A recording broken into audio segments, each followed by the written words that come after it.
Hello student, नमस्कार। आपका स्वागत है इस वीडियो में मेरे प्यारे बच्चों। और मैं आप लोगों को बेटा इस वीडियो के अंदर मैं रिवाइज करवाने वाला हूं, that is Ind AS 21 which is the effects of changes in foreign exchange rates. एक आसान सा आपके पास में ये वाला स्टैंडर्ड है बेटा, एंड इस स्टैंड की वेटेज है 5 to 8 marks. Before I start with the revision में एक छोटी सी चीज बताता हूँ। जो मैं यहाँ पर मैं आप लोगों को बेटा नोट्स आप लोगों को दिखाने वाला हूँ, चाहे वो कॉन्सेप्ट नोट्स है, चाहे मैं आप लोगों को सारे क्वेश्चन वगैरह अच्छे वाले जितने भी है सारे रिवाइज आप लोगों को कराऊंगा। वो सारे आप लोगों को मिलेंगे बेटा इसी वीडियो के नीचे। आप लोगों को एक टेलीग्राम का लिंक मिलेगा CA फाइनल FR का, वहाँ पे ज्वाइन कर लीजिए, वहीं पे आप लोगों के पास मिलेगा।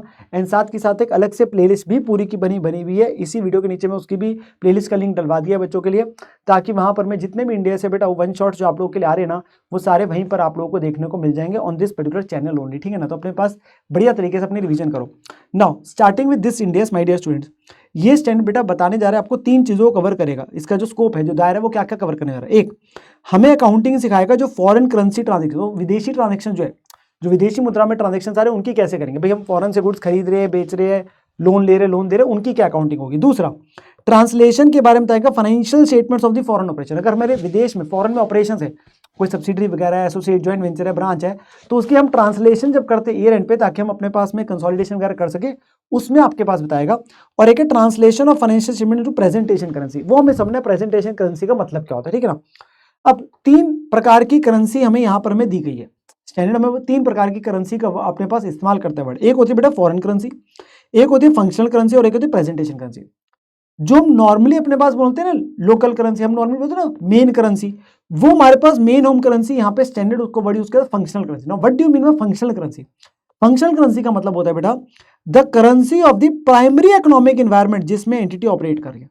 मतलब जिस इन्वायरमेंट के अंदर में एंटिटी ऑपरेट कर रही है, वो वाली आपकी फंक्शनल करेंसी होती है। मान लीजिए मैं इंडिया के अंदर गुड्स खरीद रहा हूँ, बेच रहा हूँ, ठीक है ना। मेरे जो कस्टमर्स कह रहे हैं वो इंडिया के अंदर ही अपने पास में मुझे पैसा दे रहे हैं, ठीक है ना। यहाँ बच्चों को जो पढ़ाता हूँ वो इंडिया के अंदर है, मेरे जो सारे कस्टमर्स वगैरह जो स्टूडेंट्स है वो इंडिया बेस के, मुझे वो सारे पैसा अपना इसमें दे रहे हैं, तो मैं बोलूँगा मेरे लिए जो फंक्शनल करेंसी है वो रुपी है, ठीक है ना। तो यहाँ पे ना फंक्शनल करेंसी जो है, ये क्या करेंसी है? करेंसी है जिसमें books of the entity maintained है। अभी फंक्शनल करेंसी की बात करूँ मैं, ठीक है ना। फॉलोइंग फैक्टर्स को डिसाइड किया जाता है आपके पास इसको अपने पास जानने के लिए कि क्या अप्रोप्रिएट फंक्शनल करेंसी है। कुछ प्राइमरी इंडिकेटर्स है, कुछ सेकेंडरी है। प्राइमरी है करेंसी जो इन्फ्लुएंस करती है आपकी sale price of the good service, जो आप सर्विस दे रहे हो, गुड दे रहे हो, उसका सेल प्राइस जो इन्फ्लुएंस कर रही है, ठीक है ना। करेंसी जो आपकी कॉस्ट को अपने पास प्रोवाइड कर रही है, ठीक है ना। तो हम जो गुड्स अपने पास खरीद रहे हैं उसके लिए जो कॉस्ट है, मेरे जो इंप्लॉइज वगैरह है वो सारे इंडियन है, तो मेरे जो भी खर्चे लग रहे हैं उस गुड्स को अपने पास बनाने के लिए, सर्विस को प्रोवाइड करने के लिए, वो इन्फ्लुएंस करें। मान लीजिए वो रुपी है, ठीक है ना। फिर कुछ सेकेंडरी भी और भी इंडिकेटर्स है, लाइक करेंसी जिसमें मैं फंड्स रेज करता हूँ, जिस करेंसी में फंड्स रेज करता हूँ, और करेंसी जिसमें receipts from operating activities retain किए जाते हैं। तो ये कुछ इंडिकेटर्स है जानने के लिए कि मेरी फंक्शनल करेंसी क्या है, ठीक है ना, जिसमें किताबें बनाई जाती है, जिस currency of the primary economic environment जिसमें एंटिटी ऑपरेट करती है। अच्छा, फंक्शनल करेंसी के अलावा मान लीजिए मेरी फंक्शनल करेंसी रुपी है, तो इसके अलावा जितनी भी सारी और करेंसी है ना, जितनी भी सारी और करेंसी, उसे बोलते हैं अपने पास फॉरेन करेंसी, उसे क्या बोलते हैं? Foreign currency. तो currency other than the functional currency of the entity is the foreign currency. अब मेरे अगर फंक्शनल करेंसी रुपी है, तो डॉलर, पाउंड, यूरो वगैरह सब मेरी क्या है? फॉरेन करेंसी है, ठीक है। एक होती है प्रेजेंटेशन करेंसी, ये क्या है? ये कहते हैं वो करेंसी होती है जिसमें फाइनेंशियल स्टेटमेंट्स प्रेजेंट करते हैं, जिसमें फाइनेंशियल स्टेटमेंट्स बनाते हैं, ठीक है ना।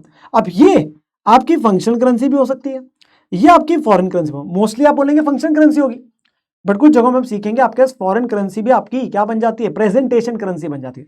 तो इन दोनों में से कोई एक क्या है आपके पास में? प्रेजेंटेशन करेंसी है। फॉर एग्जांपल अगर मैं बात करता हूं, मैं इसी के हमारा आगे जाकर डिटेल में आएगा, पर मैं अभी बात करने जा रहा हूँ। इंडिया मान लीजिए हमारी एनजी लिमिटेड एक सब्सिडरी है, और यूएस में रवि लिमिटेड जो आपका पेरेंट है। अब इसकी फंक्शनल करेंसी रुपी है, इसकी फंक्शनल करेंसी डॉलर है। अब सीएफएस जो बनाना पड़ेगा, सीएफएस पर्पस के लिए जो पेरेंट सब सीएफएस बनाएगा, तो जो हमारी सब्सिडरी इंडिया में थी सीएफएस, उसे क्या करना पड़ेगा? अपनी फाइनेंशियल स्टेटमेंट्स को डॉलर में बनाना पड़ेगा भाई, तभी तो जो पेरेंट है वो अपने साथ कंसोलिडेट कर पाएगा। तो फॉरेन करेंसी में बनाना पड़ेगा, तभी तो कंसोलिडेशन कर पाएगा ना वो सीएफएस डॉलर में। तो इसकी जो आपके पास फंक्शनल करेंसी हो जाएगी, वो क्या हो जाएगी? इस केस में जो प्रेजेंटेशन करेंसी है वो क्या हो जाएगी आपके पास में? फॉरेन करेंसी हो जाएगी, ठीक है ना। तो इसीलिए आपके पास बात आ रही है कि प्रेजेंटेशन करेंसी जो है वो फंक्शनल भी हो सकती है, फॉरेन भी हो सकती है, ठीक है ना। वो कैसे कन्वर्जन होगी वो मेरा आगे जाके टॉपिक आएगा। अब सबसे पहले बेटा हमारे पास जो 3 स्टैंडर्ड चीजें डिस्कस करता है, उसमें सबसे पहले चीज आ रही है foreign currency transaction. Foreign currency transaction का मतलब क्या है? कहता है कोई भी ऐसी ट्रांजेक्शन जो डिनोमिनेटेड है या जिसकी सेटलमेंट किस में होनी है? फॉरेन करेंसी में।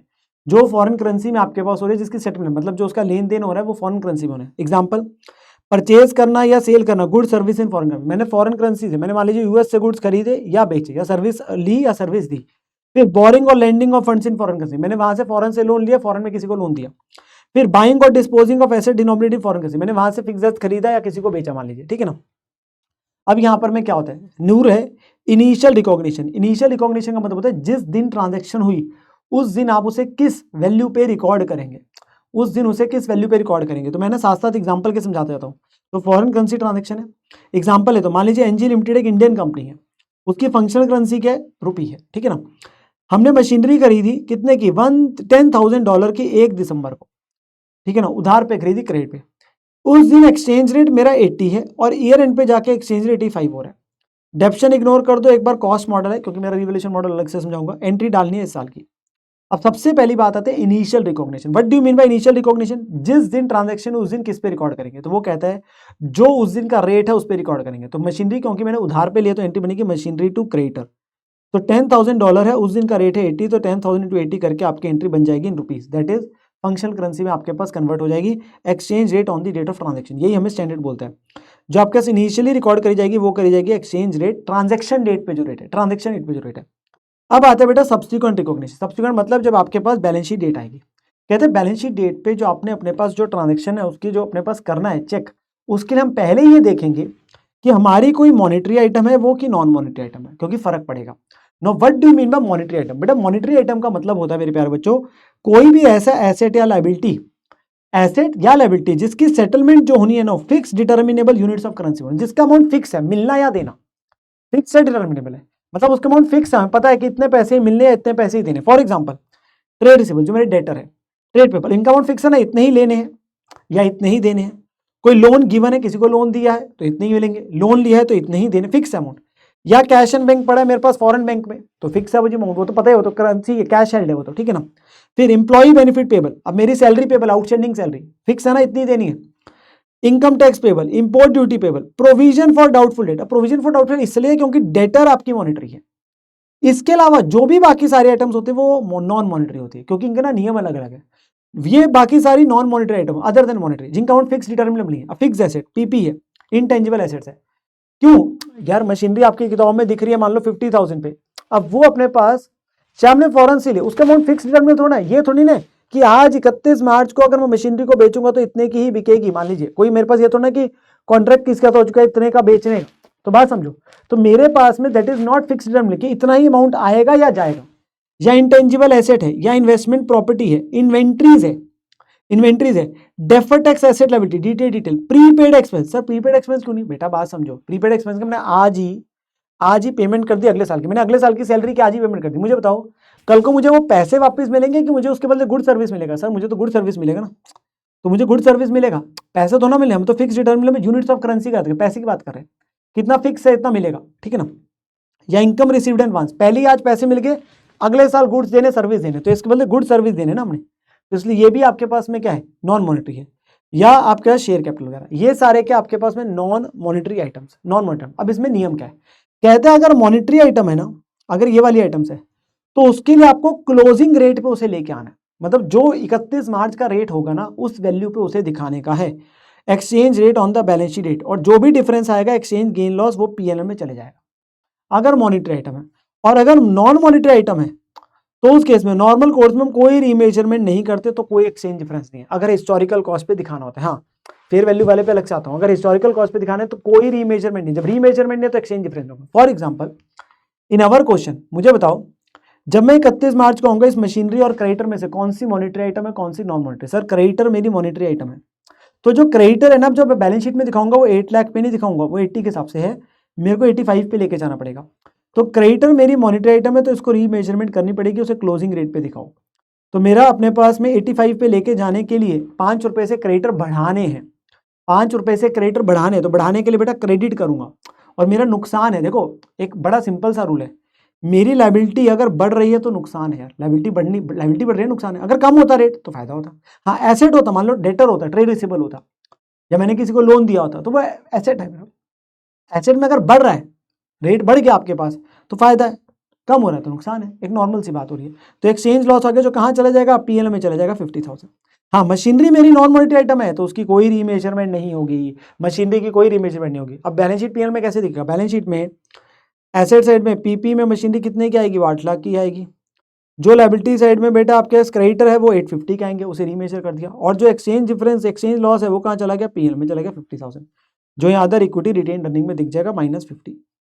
ठीक है ना, वो ऑब्वियसली क्योंकि वो सिंगल आइटम है तो लॉस है तो -50 इसलिए दिखा दिया। तो ये आपको पता चल जाएगा एक्सचेंज डिफरेंस कहाँ जाना है, पीएल में। ठीक है ना, यहाँ तक बात समझे, यस सर। अभी एक और एग्जांपल ले रहा हूँ, फिर इससे रिलेटेड क्वेश्चन भी करेंगे।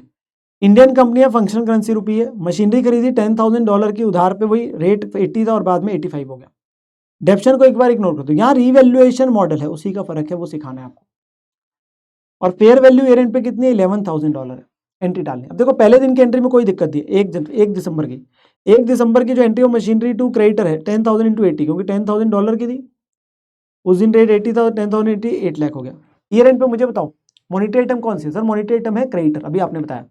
तो creditor is a monetary item, तो उसे किस पे करना है सर, क्लोजिंग रेट पे दिखाना है। क्लोजिंग रेट क्या बेटा 85, तो ₹5 से बढ़ाना है, वही एंट्री आ जाएगी। एक्सचेंज लॉस टू क्रेडिटर, वो एंट्री सेम है जो पीछे थी। क्रेडिटर मॉनिटरी आइटम है, रीमेजरमेंट एट क्लोजिंग रेट।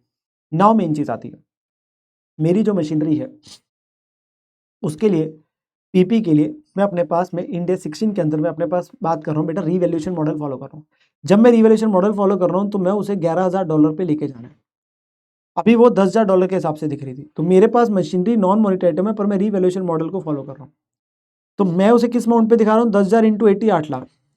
पर रीवैल्यूएशन मॉडल के हिसाब से मुझे उसे 11,000 दिखा रहा हूँ। मैं जिस दिन रीवैल्यू कर रहा हूँ उस दिन का रेट लूंगा 85 के हिसाब से, तो इतने में दिखाना है। तो इतने से मशीनरी की वैल्यू बढ़ानी है, रीवैल्यूएशन मॉडल फॉलो कर रहा हूँ तो बढ़ानी है। अब बढ़ा जब जा रहा हूँ ना, यहाँ पे एक बात समझना, ये जो 1,35,000 का इंक्रीज है इसके पीछे दो कारण है। एक आपका रेट भी बढ़ा, एक आपके पास में डॉलर की वैल्यू बढ़ रही है। तो it has two components, one is जो फेयर वैल्यू का रीवैल्यूएशन गेन है, जो फेयर वैल्यू का आपके पास इंपैक्ट आया 10,000 से 11,000 हुआ, और एक है जो रेट भी बढ़ा है, इसके अंदर दोनों का इफेक्ट आ गया, वो बांटना है। तो जो फेयर वैल्यू का है वो है 10,000 से 11,000 हो रहा है, तो 1,000 से बढ़ा। तो आप ये मान के चलो अगर ये भी 80 होता, ये भी 80 होता, तो हमारी वैल्यू कितने से बढ़ती, 10,000 से 11,000 ना, 1,000 इंटू 80, तो 80,000 मेरे पास क्या है, हमारा फेयर वैल्यू एक्सचेंज आपके पास में जो आपका फेयर वैल्यू रीवैल्यूएशन गेन है। इट इज ओनली कि जो डॉलर में चेंज आ रहा है, 10,000 से 11,000 हुआ, ओके।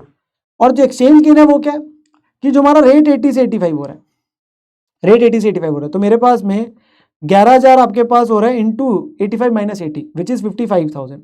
या आप बैलेंसिंग फिगर ले लो, बैलेंसिंग फिगर भी लोगे ना, 135 में से अगर इतना आपके पास में रीवैल्यूएशन गेन है तो बाकी एक्सचेंज डिफरेंस है।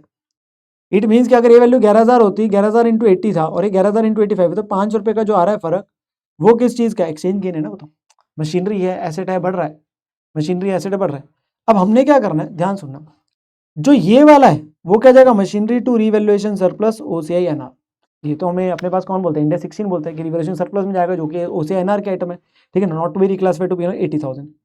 अब जो ये एक्सचेंज गेन है ना, एक्सचेंज गेन है हमारा इंडिया 21 ये बात बोलता है, हमारा इंडिया 21 ये बात बोलता है कि जो अगर आपका फेयर वैल्यू है पे दिखाए जाने की बात हो रही है। देखो अगर हिस्टोरिकल कॉस्ट होता था फिर तो रीमेजरमेंट ही नहीं होती थी, तो क्या एक्सचेंज डिफरेंस नहीं आता। अगर फेयर वैल्यू है, रिवैल्यूएशन मॉडल है, तो रीमेजर तो होगा exchange rate on the fair value. Exchange difference का क्या होगा, कहता है एक्सचेंज डिफरेंस की ट्रीटमेंट वही करनी है जो आपने रीवैल्यूएशन गेन की करी। अगर fair value gain loss OCI में जाता है तो एक्सचेंज डिफरेंस भी OCI की आइटम होगी।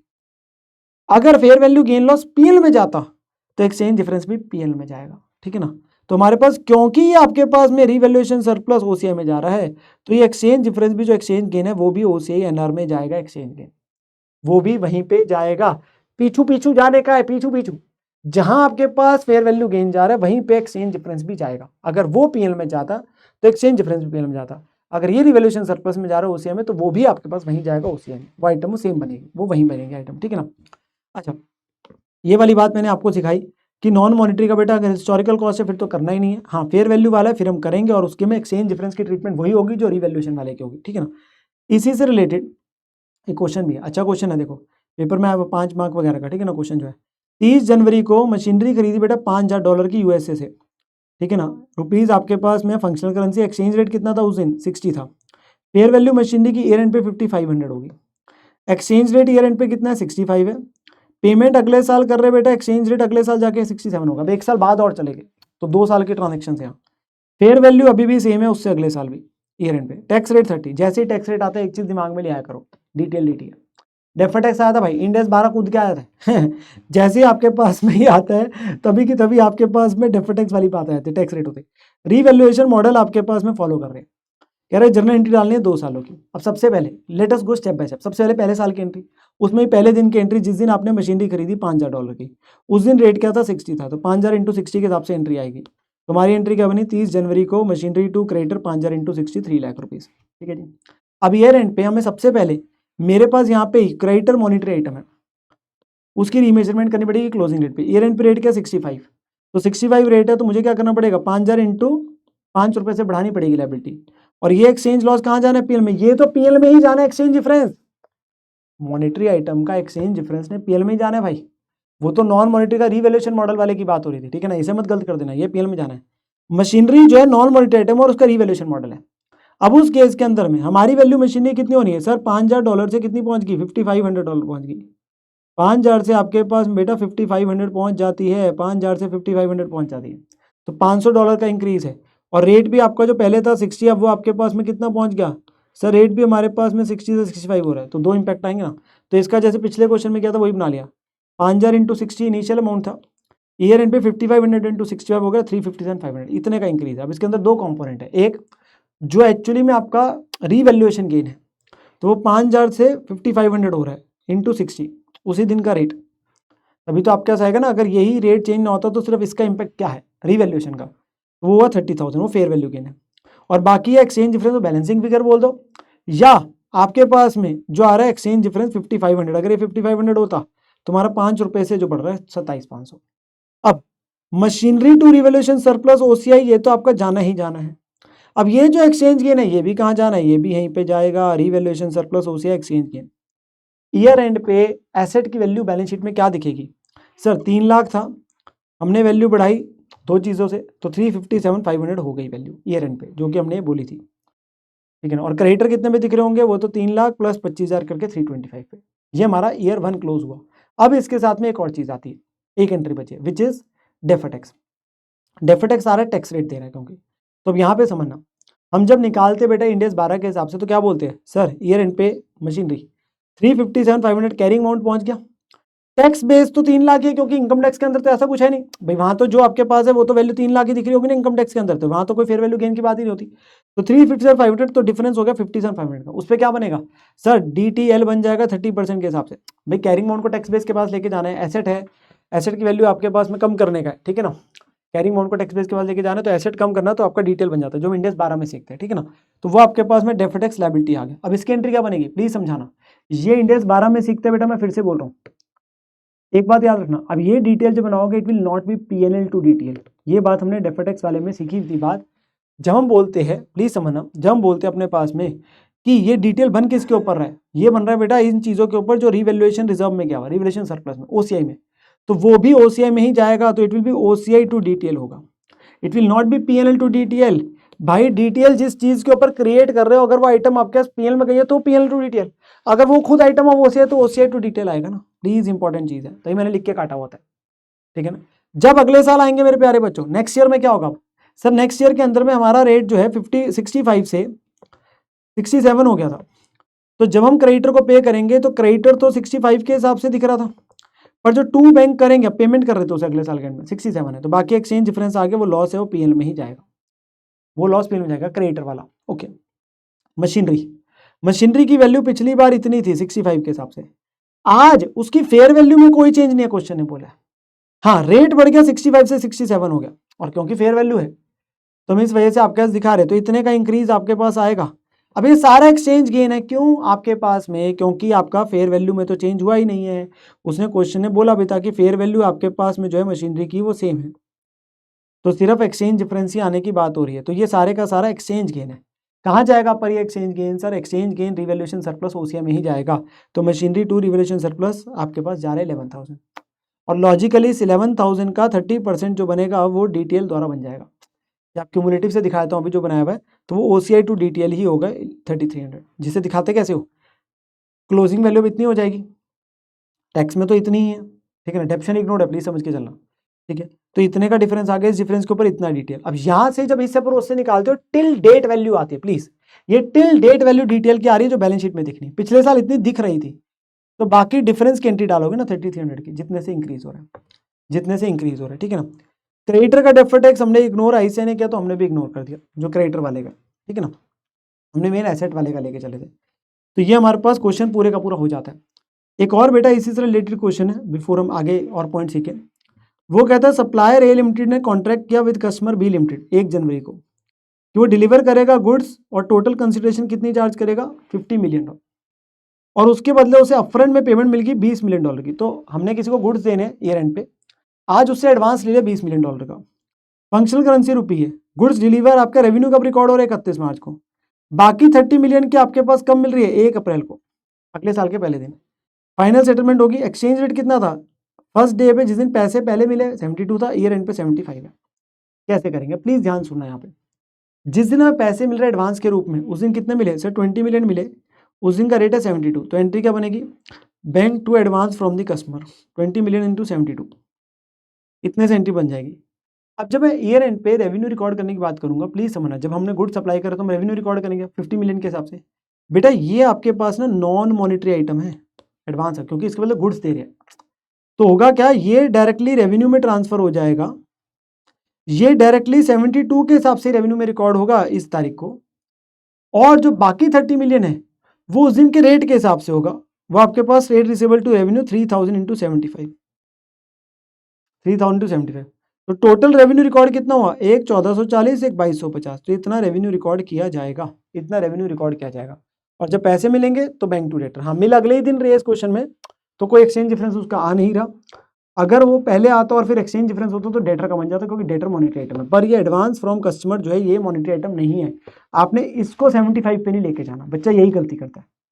इस क्वेश्चन को कराने का कारण ही था कि एडवांस फ्रॉम कस्टमर नहीं होगा, ठीक है ना, तो 20 मिलियन वाला जो है वो नॉन मॉनिटरी आपके पास अमाउंट है, वो रेवेन्यू बन जाएगा 31 मार्च को, तो आप क्या डी रिकॉग्नाइज कर देंगे उसको अपने पास में, और रिकॉग्नाइज करेंगे आपके पास रेवेन्यू जो 72 के हिसाब से, और बाकी रेवेन्यू हम 30 मिलियन का 75 के हिसाब से दिखाएंगे, ठीक है ना, और वो हमारा मॉनिटरी आइटम है जो क्लोजिंग रेट पे दिख रहा है, तो वो दिखा उसी दिन रहे तो क्लोजिंग रेट है, वही ईयर एंड की डेट है वही क्लोजिंग रेट है, क्योंकि हम 31 मार्च को दिखा रहे हैं तो इसलिए 31 मार्च को और वही उसी दिन का क्लोजिंग रेट है, तो इसलिए अलग से नहीं करना पड़ा। मान लो ये आपके पास हमारा 15 मार्च को होता है लेट से, तो 15 मार्च के रेट पे हो रही होती है एंट्री, और फिर ईयर एंड पे डेटर को हम ऑब्वियस सी बात है क्लोजिंग रेट पे लेके आते, डिपेंडिंग अपॉन की रेट बढ़ता है या कम होता, वो यहाँ जरूरत नहीं पड़ी, वो यहाँ जरूरत नहीं पड़ी।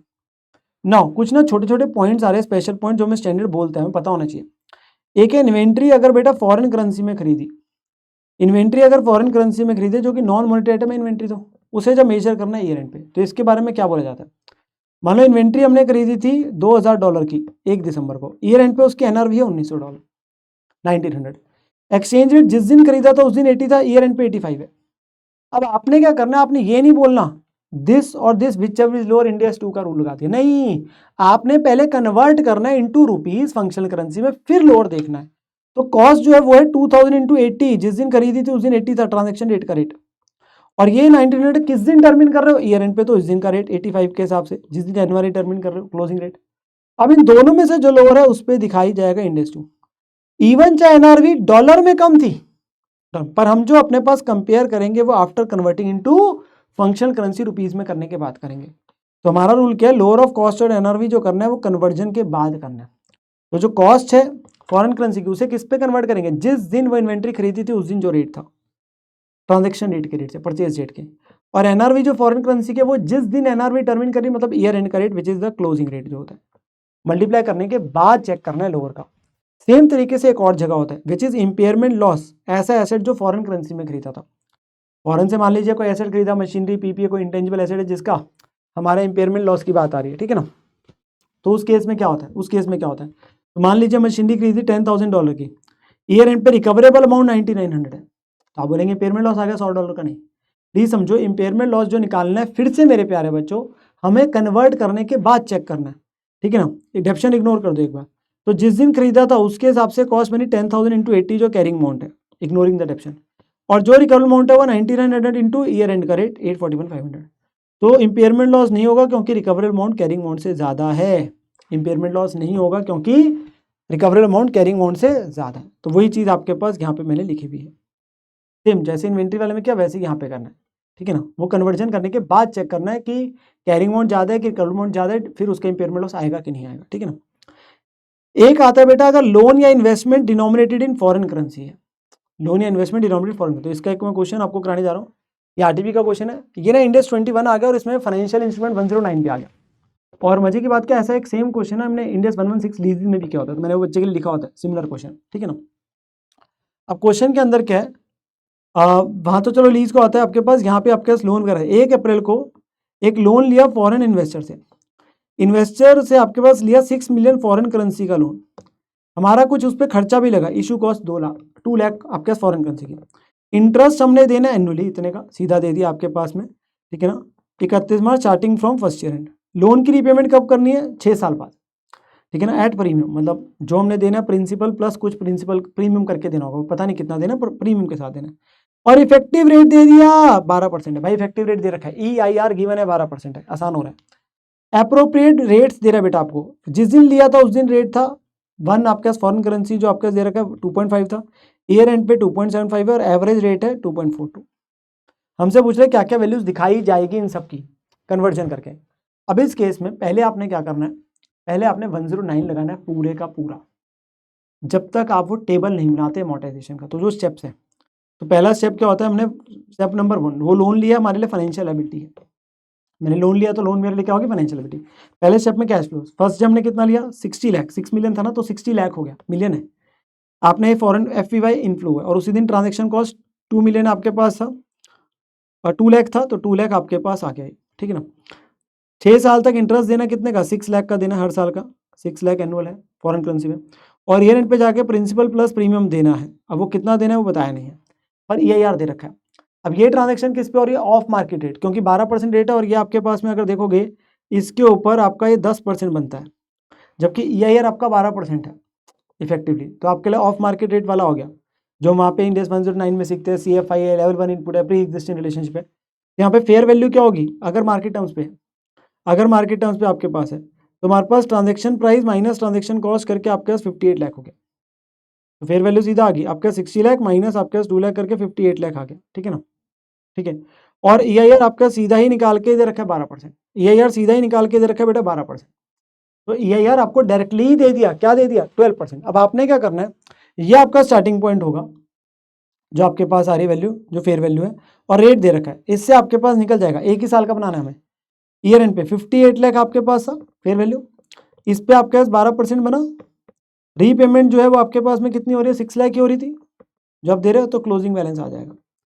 अभी तक आपने ना फॉरेन करेंसी में करना है सारा क्वेश्चन, यहां तक 109 इन फॉरेन करेंसी ओनली। अब आपने कन्वर्जन करनी है इसी को, ये फॉरेन करेंसी के अंदर तो टैली हो रहा है, this plus this minus this equal to this, but इसे कन्वर्ट करना है इंडियन रुपी में, फंक्शनल करेंसी में। इसको ओपनिंग रेट से मल्टीप्लाई करना है, वो था 2.5। ये खर्चा ड्यूरिंग द ईयर का ब्याज एवरेज रेट, ये लास्ट डे पे पेमेंट कर रहे हो इंटरेस्ट की क्लोजिंग रेट, और ये ईयर एंड की वैल्यू है जो बैलेंस शीट में दिखनी है क्लोजिंग रेट, मॉनिटरी आइटम है, ठीक है ना। जब इनको मल्टीप्लाई करेंगे तो अब ये आपस में ना this plus this minus this इसके बराबर नहीं होगा, ये आपके पास वैल्यू बनती है इतनी तीनों की, जबकि ये वैल्यू है इतनी। क्यों भाई, क्योंकि आपने अलग अलग रेट को यूज किया ना, इसकी वजह से डिफरेंस आ गया, वो है एक्सचेंज डिफरेंस, जो हमें इंडेक्स 21 के अंदर आ रहा है, और वो कहाँ जाएगा, PL में। एक्सचेंज डिफरेंस कहाँ जाएगा, PL में, तो एंट्री बन जाएगी, क्योंकि ये इतने से इतना बनता है, नॉर्मल एंट्री डालोगे जो फंक्शन करते हो, इतने पे दिखाना है बैलेंस शीट में, तो बढ़ाना है लोन को बढ़ाना आपके पास में नुकसान हो गया, तो एंट्री बनेगी एक्सचेंज लॉस, जो PL में जाएगा 2FL लोन।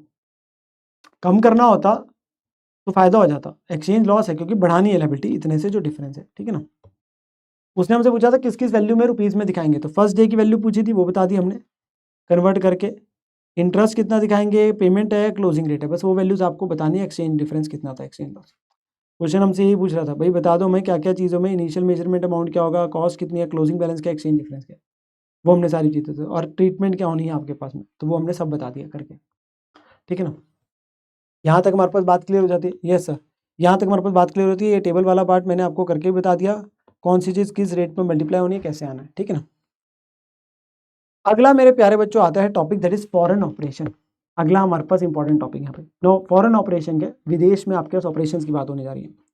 नो, मान लीजिए पेरेंट आपके पास जो है वो इंडिया में है, उसकी फंक्शनल करेंसी रुपी है। अब क्या क्या हो सकता है हमारा फॉरेन ऑपरेशन में, वो कहता है हो सकता है कोई सब्सिडी हो, मान लीजिए लंदन यूके में पाउंड में उसकी फंक्शनल करेंसी, कोई एसोसिएट जेवी है वो यूएसए में, उसकी करेंसी डॉलर है, कोई ब्रांच है वो यूरोप में, उसकी फंक्शनल करेंसी आपके पास में यूरो है। तो ये जोन जोन सी ये सारी चीजें आ रही है, इन्हें हम फॉरेन ऑपरेशन बोलते हैं। ये सारी क्या रही जाएगी हमारे एंगल से, पेरेंट के एंगल से सारे फॉरेन ऑपरेशन है, ठीक है ना। अब इसकी फंक्शनल करेंसी फॉरेन ऑपरेशन की क्या है, वो कहता है अगर फॉरेन ऑपरेशन की फंक्शनल करेंसी सेम पेरेंट वाली है, जो कि होती नहीं, बड़ा रेयर केस है, क्यों होगी भाई, वो बाहर बैठे हैं तो उनकी फंक्शनल करेंसी इसकी होगी, इसकी होगी, इसकी होगी ना, वैसे अगर हम बात करूं। बट अगर वो कहते हैं इनकी सेम एज पेरेंट है, which is a very rare case, वो बताता हूं कब, फिर तो ट्रांसलेशन की जरूरत ही नहीं। क्यों? क्योंकि ये फॉरेन ऑपरेशन भी अगर रुपीज में ही अपने पास में अपने बुक्स ऑफ अकाउंट्स बन रही है, इनकी फंक्शन रुपीज में और इसकी भी रुपीज में, फिर तो आपके पास कंसोलिडेट करने में कोई दिक्कत ही नहीं है। बट अगर इनकी फंक्शनल करेंसी पेरेंट के अलावा है, मतलब आपके पास ये डॉलर पाउंड यूरो वगैरह है, तो हमें फिर उसको कन्वर्ट करना पड़ेगा ना रुपी में। सो हमें ट्रांसलेशन करनी पड़ेगी, एफएस की क्या करनी पड़ेगी, ट्रांसलेशन करनी पड़ेगी, और उसके नियम है। अब यहाँ पे मुझे आपको दो चीजें बतानी है। पहला, ये रेयर केस कब ऐसा होगा कि फॉरेन ऑपरेशन की फंक्शनल करेंसी सेम पेरेंट वाली होगी, वो रेयर केस है, थ्योरेटिकल बात है, पता होनी चाहिए। चलो, तो फॉरेन ऑपरेशन कहते हैं एक सब्सिडरी एसोसिएट जेवी ब्रांच ऑफ एन एंटिटी जो कहाँ ऑपरेट कर रहा है, किसी और कंट्री में। फंक्शनल करेंसी फॉरेन ऑपरेशन की सेम पेरेंट वाली होगी अगर ये सारी कंडीशन मीट होगी तो बनेगी वो, फिर तो आपको ट्रांसलेशन की जरूरत ही नहीं। वो कब कब है, अगर वो हमारी एक्सटेंशन है पेरेंट एंटिटी की, वो फॉरेन ऑपरेशन, अगर उसके हाई प्रोपोर्शन ऑफ ट्रांजेक्शन हमारे साथ ही होते, मेजर वो ट्रांजेक्शन मान लो हम साथ ही करते पेरेंट के साथ, अगर उसके कैश फ्लो इजीली रिपेट्रिएट हो सकते हैं पेरेंट एंटिटी को, उसके जो पैसा वगैरह वो इजीली हमारे पास पेरेंट को भेज सकते हैं, अगर उसके कैश फ्लो इनसफिशिएंट है इंडिपेंडेंटली सेटल करने के लिए, मतलब उसके पास पैसा इतना नहीं है कि वो अपने डेट को खुद मीट कर ले, अगर ये सारी कंडीशन मीट हो रही है, ठीक है ना, तो उसकी फंक्शनल करेंसी पेरेंट वाली है, फिर ट्रांसलेशन की लोड ही नहीं है। बट अगर एक भी मीट नहीं हो रही तो आपके पास में उसकी फंक्शनल करेंसी चेक करेंगे क्या है, जो कि हमने इनिशियली प्राइमरी सेकेंडरी फैक्टर्स के बेस पे देखी थी, स्टार्टिंग में बताया था मैंने आपको कि सेल प्राइस, कॉस्ट प्राइस कैसे है, पैसा कैसे आता है आपके पास में, लोन किस करेंसी मिले, तो उन फैक्टर्स को सारे को देखते हुए असेस करते हैं फंक्शनल करेंसी क्या है, और फिर हम कन्वर्जन करेंगे। अब जब कन्वर्जन करेंगे ना, ट्रांसलेशन करेंगे बेटा, वो समझना हमारा नियम, translation of the financial statement of foreign operation into presentation currency of parent entity for consolidation purpose. तो हमें चेक करना पड़ता है, ट्रांसलेशन करनी है। मुझे बताओ एक करने से पहले क्या क्या चीजें दिख रही होगी ट्रायल बैलेंस में, नॉर्मल चीजें sir, asset liabilities expense income वगैरह सारी चीजें यही है। तो कहते हैं यहाँ पे जब ट्रांसलेशन करनी है तो उसके लिए क्या रेट लेंगे, कहते हैं जो भी एसेट लायबिलिटीज है उनको क्लोजिंग रेट पे करना है। यहाँ ये चेक नहीं करना, मैं बताने जा रहा हूँ एक बात, कि वो मॉनिटरी है कि नॉन मॉनिटरी आइटम है। यहाँ ये चेक नहीं करना कि वो मॉनिटरी है कि नॉन मॉनिटरी, ट्रांसलेशन रूल्स है, ये फॉरेन करेंसी ट्रांजेक्शन नहीं है। तो no checking of monetary and non monetary item है, यहाँ नहीं चेकिंग करनी, यहाँ नहीं चेकिंग करनी, यहाँ ट्रांसलेशन है, ट्रांसलेशन में चेकिंग नहीं करनी। तो कोई भी एसेट लायबिलिटी क्लोजिंग रेट पे सीधा जो ईयर एंड का उस पर कन्वर्ट कर देना। Share capital other equity opening retained earning, share capital other equity opening, इनका एक्सचेंज रेट वो होगा जो जिस दिन एक्चुअल ट्रांजेक्शन हुई होगी, जिस दिन actual, most of the case में क्वेश्चन आपको खुद ही वैल्यू दे देगा, कन्वर्ट करके खुद ही दे देगा। अभी मैं क्वेश्चन कराऊंगा आपको, ठीक है ना। अच्छा, जो कमाया हुआ प्रॉफिट है, रिटेन्ड अर्निंग्स है इस साल का, या इनकम एंड एक्सपेंस के आइटम, उनके लिए एवरेज रेट, क्योंकि वो ड्यूरिंग द ईयर है तो उनके लिए एवरेज रेट। तो प्रॉफिट कैसे निकलता है, इनकम माइनस एक्सपेंस, तो अगर इनकम एक्सपेंस के अलग अलग आइटम्स ये एवरेज रेट, नहीं तो जो करंट ईयर का प्रॉफिट एवरेज रेट, ठीक है ना। एक्सचेंज डिफरेंस आएगा, क्यों, क्योंकि यार आपके पास मान लीजिए वो डॉलर में ट्रायल बैलेंस दिख रहा है, आप उसे रुपीज में कन्वर्ट करेंगे, किसी आइटम पे कोई रेट लगा रहे, किसी आइटम पे कोई रेट लगा रहे, क्लोजिंग रेट है, एवरेज रेट है आपके पास में, किसी का स्टार्टिंग से रेट आ रहा है, जैसे इन चीज़ों का जो है डायरेक्ट वैल्यू करके दी, तो आपका ट्रायल बैलेंस जो है रुपीज में जब कन्वर्ट करेंगे तो मैच नहीं करेगा, ठीक है ना। तो वो एक्सचेंज डिफरेंस आएगा, एक्सचेंज डिफरेंस आएगा। वो एक्सचेंज डिफरेंस कहाँ जाएगा, वो कहता है वो एक्सचेंज डिफरेंस जाता है foreign currency translation reserve, FCTR, foreign currency translation reserve में, क्योंकि ट्रांसलेशन भी आ रहा है। और ये कहाँ दिखेगा, आइटम ऑफ OCI है, ये आइटम ऑफ OCI है, ठीक है ना। हाँ, एसेट्स के केस में बेटा कुछ चीज़ों का जो पीछे सिखाया था वही नियम लग जाता है, इन्वेंट्री और जिस पे इंपेयरमेंट लॉस होता है वही अप्रोच जो पहले दिखाई थी, वो लोअर का नियम जो लगाएंगे कन्वर्ट करने के बाद लगाते हैं। इन क्वेश्चन में आता नहीं पर पता होना चाहिए, ठीक है ना। अब इसी से रिलेटेड आपको ना कुछ क्वेश्चन कराने जा रहा हूँ, बड़े आसान से है। ये क्वेश्चन है थोड़ा सा बड़ा है बट ईजी है बहुत ज़्यादा, मतलब आ जाएगा ना तो ये आपके पास आएगा 10 से 14 नंबर का, और बोनस मार्क्स है, छोड़ के मत आना पेपर। बड़ा क्वेश्चन बनेगा। अच्छा, यहाँ पे क्या बोल रहा है, पीक्योर होल्डिंग लिमिटेड है, वो लंदन में है। आपका जीबीपी जो है उसकी फंक्शनल करेंसी है और प्रेजेंटेशन करेंसी।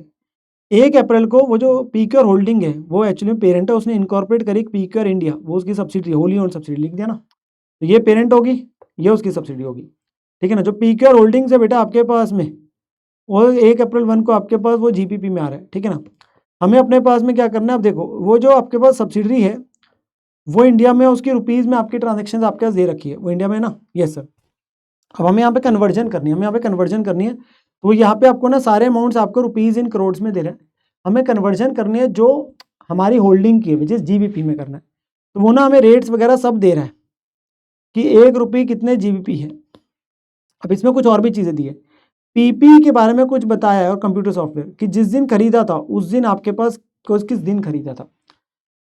फॉलोइंग पॉलिसी है शेयर होल्डर फंड्स की, ये मैंने बताया था आपको, शेयर कैपिटल सिक्योरिटी में रिटेन अर्निंग, इसे ट्रांसलेट करना है हिस्टोरिकल रेट पे, हिस्टोरिकल रेट पे, हिस्टोरिकल एक्सचेंज रेट, वो आपके पास 1 अप्रैल का रेट है क्योंकि 1 अप्रैल को ओपन हुआ है, और ये आपके पास है एवरेज रेट पे जो रिटेन अर्निंग है, करंट ईयर का प्रॉफिट रिटेन अर्निंग। अब उसने बोला है प्रेजेंटेशन करेंसी जो उसकी है वो जीबीपी है, तो इंडिया वाले को अपनी ट्रांसलेशन करनी पड़ेगी आईएनआर टू जीबीपी ऑब्वियसली। अब यहाँ उल्टा हो रहा है वैसे, आप समझना, नॉर्मली क्या होता है, हम बोलते हैं हमारी पेरेंट इंडिया में बैठी है, वो बाहर है बैठी सब्सिडी, तो कन्वर्ट करते हो डॉलर या पाउंड जीपी वगैरह को, यूरो को अपने रुपये में, यहाँ उल्टा है क्योंकि पेरेंट बाहर है, तो रुपी टू जीबीपी होना है, और वो यही रेट दे रहा है, रुपी टू जीपी। अब इसमें ना हमें सिंपल बोलूँ, जब हम कन्वर्जन करनी भी है तो ना ये आपका 30 अप्रैल का रेट, 5 मई का रेट, 15 मार्च का रेट, इनका कोई रोल नहीं है, प्लीज़ मैं बता रहा हूँ। हमें देखना है बस ओपनिंग रेट, क्योंकि वो शेयर कैपिटल सिक्योरिटी में वगैरह के लिए रोल प्ले करेगा। एवरेज रेट आएगा जो इस साल के इनकम एक्सपेंसेस मतलब रिटेन अर्निंग के लिए, और एक क्लोजिंग रेट। आपको इनसे कोई मतलब नहीं ड्यूरिंग द ईयर का, ड्यूरिंग द ईयर के रेट का कोई मतलब नहीं है, ठीक है ना। अच्छा, आपको पता है मजे की बात क्या है, यहाँ ना ट्रांसलेशन से पहले ना वो आपकी बेसिक नॉलेज टेस्ट कर रहा है। कौन सी, देखो उसने पहले आपसे पूछा बताओ मॉनिटरी नॉन मॉनिटरी आइटम्स क्या होती है, और उसके हिसाब से इन आइटम्स को बाइफरकेट करो मॉनिटरी नॉन मॉनिटरी। सर इसका तो ट्रांसलेशन से लेना देना नहीं, हाँ नहीं है, इसने नॉर्मल रूल पूछ लिया आपसे, what is monetary non monetary, and in items में से कौन सी मॉनिटरी कौन सी नॉन मॉनिटरी है, ट्रांसलेशन की बात ही नहीं करी। तो आपने सिंपल बताना है मॉनिटरी आइटम कौन सी होती है, जो आपके पैसा पड़ा है, जो asset liabilities fix determinable amount of units of currency में, नॉन मॉनिटरी बाकी हो गई, फिक्स और डिटर्मिनेबल अमाउंट नहीं है, ठीक है ना। अब शेयर कैपिटल जैसे नॉन मॉनिटरी है, सिक्योरिटी पीएम नॉन मॉनिटरी है, रिटेन अर्निंग नॉन मॉनिटरी, हाँ loan long term borrowing monetary है, डेफर्ड टैक्स लायबिलिटी, ये सारी लिस्ट आपको दी हुई थी ना नोट्स में, नॉन मॉनिटरी है। Income tax payable, import duty payable, employ benefit payable, sundry trade payable, ये सारी मॉनिटरी है। PP computer software inventory non monetary है। Cash and bank trade receivable allowance for doubtful debt आपका monetary है। But it has nothing to do with, जब मैं conversion करूंगा translation करूंगा, ये सिर्फ एक नॉर्मल आपसे पूछा गया बताओ मॉनिटरी की नॉन मॉनिटरी। अब अगला जो पार्ट आ रहा है ना, विच इज आप ट्रांसलेशन कर दो आईएनआर टू जीपी, इसके लिए कोई रेलिवेंस नहीं है मॉनिटरी नॉन मॉनिटरी का। अभी बोला था कि ट्रांसलेशन के समय कोई चेकिंग नहीं करनी है। अब सिंपल नियम है, अब समझना हमें क्या करना है बेटा, आपको जो क्वेश्चन ने ट्रायल बैलेंस दिया ना, उसको हमने जब कन्वर्ट करना है, तो देखो आपका एसेट्स आया, आपकी इक्विटी एंड लायबिलिटीज आई, आपने एक एक करके अपने पास लिखनी चीज़ें चालू करी, जो वैल्यूज उसने आईएनआर इन करोड़ दी थी वो हमने लिख देनी है। ये क्वेश्चन ने दी हुई है सारी वैल्यूज, ये क्वेश्चन ने दी हुई है, तो मुझे दिखाने की दोबारा जरूरत नहीं है, वो क्वेश्चन ने दी हुई थी। यहाँ पे ट्रायल बैलेंस दिया था ना आपको, ये वाला आपने सारी एज इट इज इनको कॉपी पेस्ट करना है, इसमें कोई दिक्कत नहीं। बस ध्यान रखना जो अलाउंस फॉर डाउटफुल डेट है वो हम डेटर में से माइनस करके दिखा देंगे, ये जो 2 है हमने इसी में से माइनस करके दिखा दिया डेटर में से, ठीक है ना। मेन चीज़ है किस आइटम पे कौन सा रेट लगना है, किस आइटम पे कौन सा रेट लगना है। तो एसेट्स में बेटा सारों पे क्लोजिंग रेट आएगा, एसेट्स पे सारों पे क्लोजिंग रेट आएगा। 1 INR इतने के बराबर था, चेक कर लो, 1 INR आपके पास में कितने के बराबर था, 0.0109 GBP क्लोजिंग रेट लगना है। मेरे को मतलब ही नहीं कि मॉनिटरी की नॉन मॉनिटरी में, उसे क्लोजिंग रेट पे करना है, तो मल्टीप्लाई करा, सीधा वैल्यूज इन जीपी आ गई। अच्छा, जब हम अपने पास लायबिलिटीज में गए तो बारिंग एक बार शेयर कैपिटल सिक्योरिटी में उनको छोड़ दो, जितनी बाकी लायबिलिटीज है उन सब पे आपका क्लोजिंग रेट ही आ रहा है। आप देख लो यही क्लोजिंग रेट था हमारा, ये सब पे क्लोजिंग रेट लगाया, ये वैल्यू इन जीपी आ गई। 1 INR इक्वल टू जीपी दिया, तो रुपीज़ की वैल्यू दी है, तो सीधा मल्टीप्लाई करके आ जाएगी ना वैल्यूज, तो ये आपके पास वैल्यूज बन रही है, टोटल तो लास्ट में आ जाएगा। ये सब पे क्लोजिंग रेट है नॉर्मल आपकी, चाहे मॉनिटरी है चाहे नॉन मॉनिटरी, फर्क नहीं। हाँ ध्यान देना अभी शेयर कैपिटल सिक्योरिटी में पे, देखो शेयर कैपिटल सिक्योरिटी प्रीमियम के लिए, क्योंकि इस साल फर्स्ट डे बनी थी, तो हिस्टोरिकल रेट फर्स्ट डे का रेट है, तो फर्स्ट डे का रेट हमारा है 0.0123 GP, तो इन दोनों पे क्या लग गया 0.0123 GP शेयर कैपिटल और सिक्योरिटी प्रीमियम पे। रिटेन्ड अर्निंग्स क्या है बेटा, हमारे पास में जो करंट ईयर का प्रॉफिट है इस पे क्या लगेगा सर, इस पे एवरेज रेट लगना है, तो एवरेज रेट दिया था 0.0116, तो इस पे आपका 0.0116 लग गया। अब आपने क्या करना है पता है, अब आपने ना हमेशा एक आदत बनानी है, जब भी आप आइटम्स लिखेंगे ना तो आप क्या लिखेंगे, शेयर कैपिटल, सिक्योरिटी पे हम रिटेन अर्निंग, वहीं पे ना एक आइटम की जगह छोड़ेंगे, क्योंकि जो एक्सचेंज डिफरेंस है वो कहाँ दिखता है बेटा, अदर इक्विटी में, और वो आइटम ऑफ क्या है, foreign currency translation of item of OCI, foreign currency translation is item of OCI, OCI are है, वैसे आर का मतलब क्या, रिक्लासिफाइड टू पीएनएल, कल को बाद में जाके, ठीक है। तो एफसीटीआर ओसीआई आर है, तो वो दिखती कहाँ पे, अदर इक्विटी में दिखती है, तो उसके आपने जगह छोड़ देनी है हमेशा जब भी बना रहे हो। आप वैसे लास्ट में दिखाना चाहते हो लास्ट में दिखा दो, मुझे कोई दिक्कत नहीं है, बट बेटर है वहीं दिखा दो, ठीक है ना। अब वो जब प्लस है माइनस, उसके लिए क्या करोगे, एसेट साइड का टोटल करोगे आप, इक्विटी एंड लायबिलिटीज का करोगे, डिफरेंस आएगा, और वो डिफरेंस आपके पास कहाँ दिखेगा, अदर इक्विटी में ही दिख जाएगा।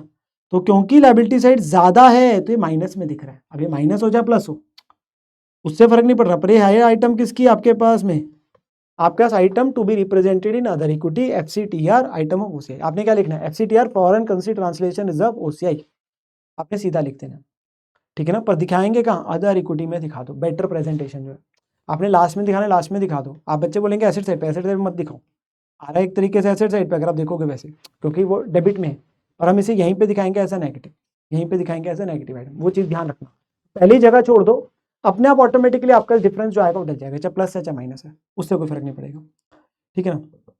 अच्छा अगला क्वेश्चन देखो, ऐसे 5 नंबर का पेपर में आया हुआ क्वेश्चन है, ठीक है ना।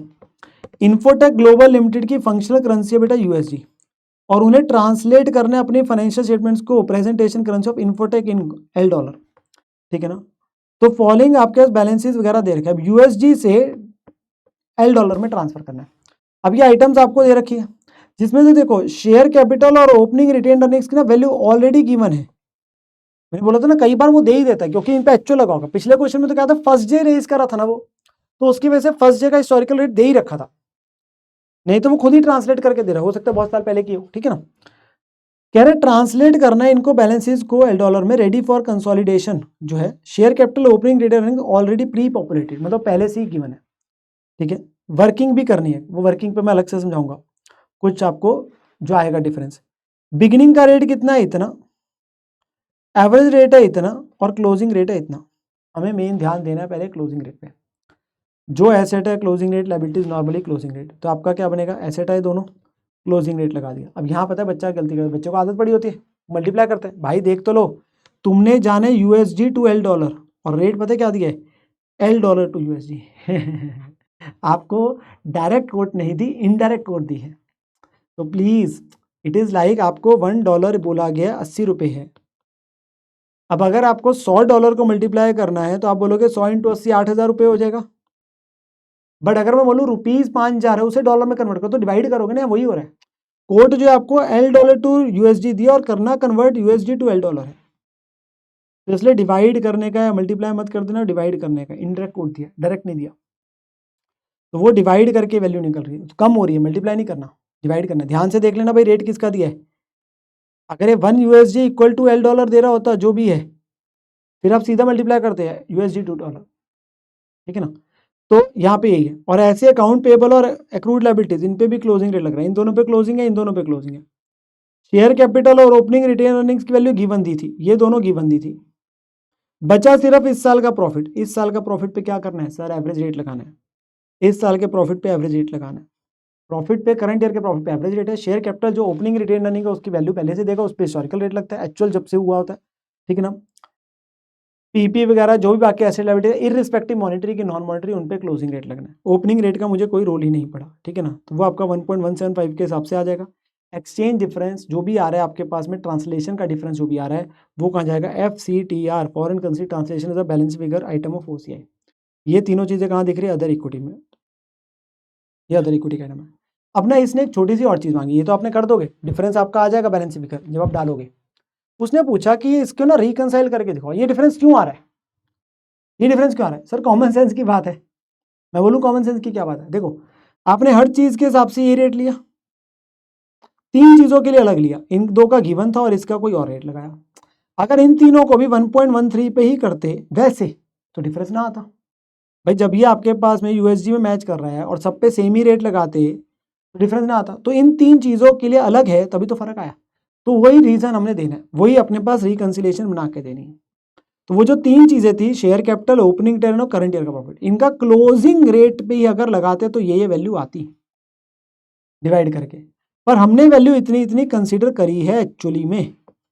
तो इन दोनों का डिफरेंस जब करके आओगे तो वो उतना ही डिफरेंस बनेगा। अगर हम उसे क्लोजिंग रेट पे करते तो क्या वैल्यू आती, और एक्चुअल में क्या ली वो रिकंसाइल करके दिखा रहे, वो रिकंसाइल करके दिखा रहे हो उस फॉरेन करेंसी ट्रांसलेशन रिजर्व जो आ रहा है, ट्रांसलेशन का डिफरेंस, उसके पीछे का रीजन दे रहे, लॉजिक दे रहे, रिकंसाइल कर रहे। तो यही तो कह रहे अगर इनको भी 1.13 के हिसाब से ही बोला था, मान लो इंडिया 21 है, तो डिफरेंस ही ना आता, उनके लिए अलग है लॉजिक, क्योंकि जब से है तब से है वो आपका करंट ईयर का प्रॉफिट एवरेज रेट है, इसी वजह से वो डिफरेंस आ रहा है। तो हमने वही समझाया, वो डिफरेंस को रिकंसाइल कर रहे हैं, और कुछ नहीं, और कुछ नहीं। अच्छा, ये आपके पास मैंने समझाया हुआ है वो इनडायरेक्ट कोट वाली बात को, ठीक है ना। यस, वन मोर आपके पास क्वेश्चन बेटा, इसमें एक आधी चीज अच्छी है जिसकी वजह से ये भी क्वेश्चन मैं आपके साथ डिस्कस कर रहा हूँ यहाँ पे, तो ध्यान से सुनते जाएंगे।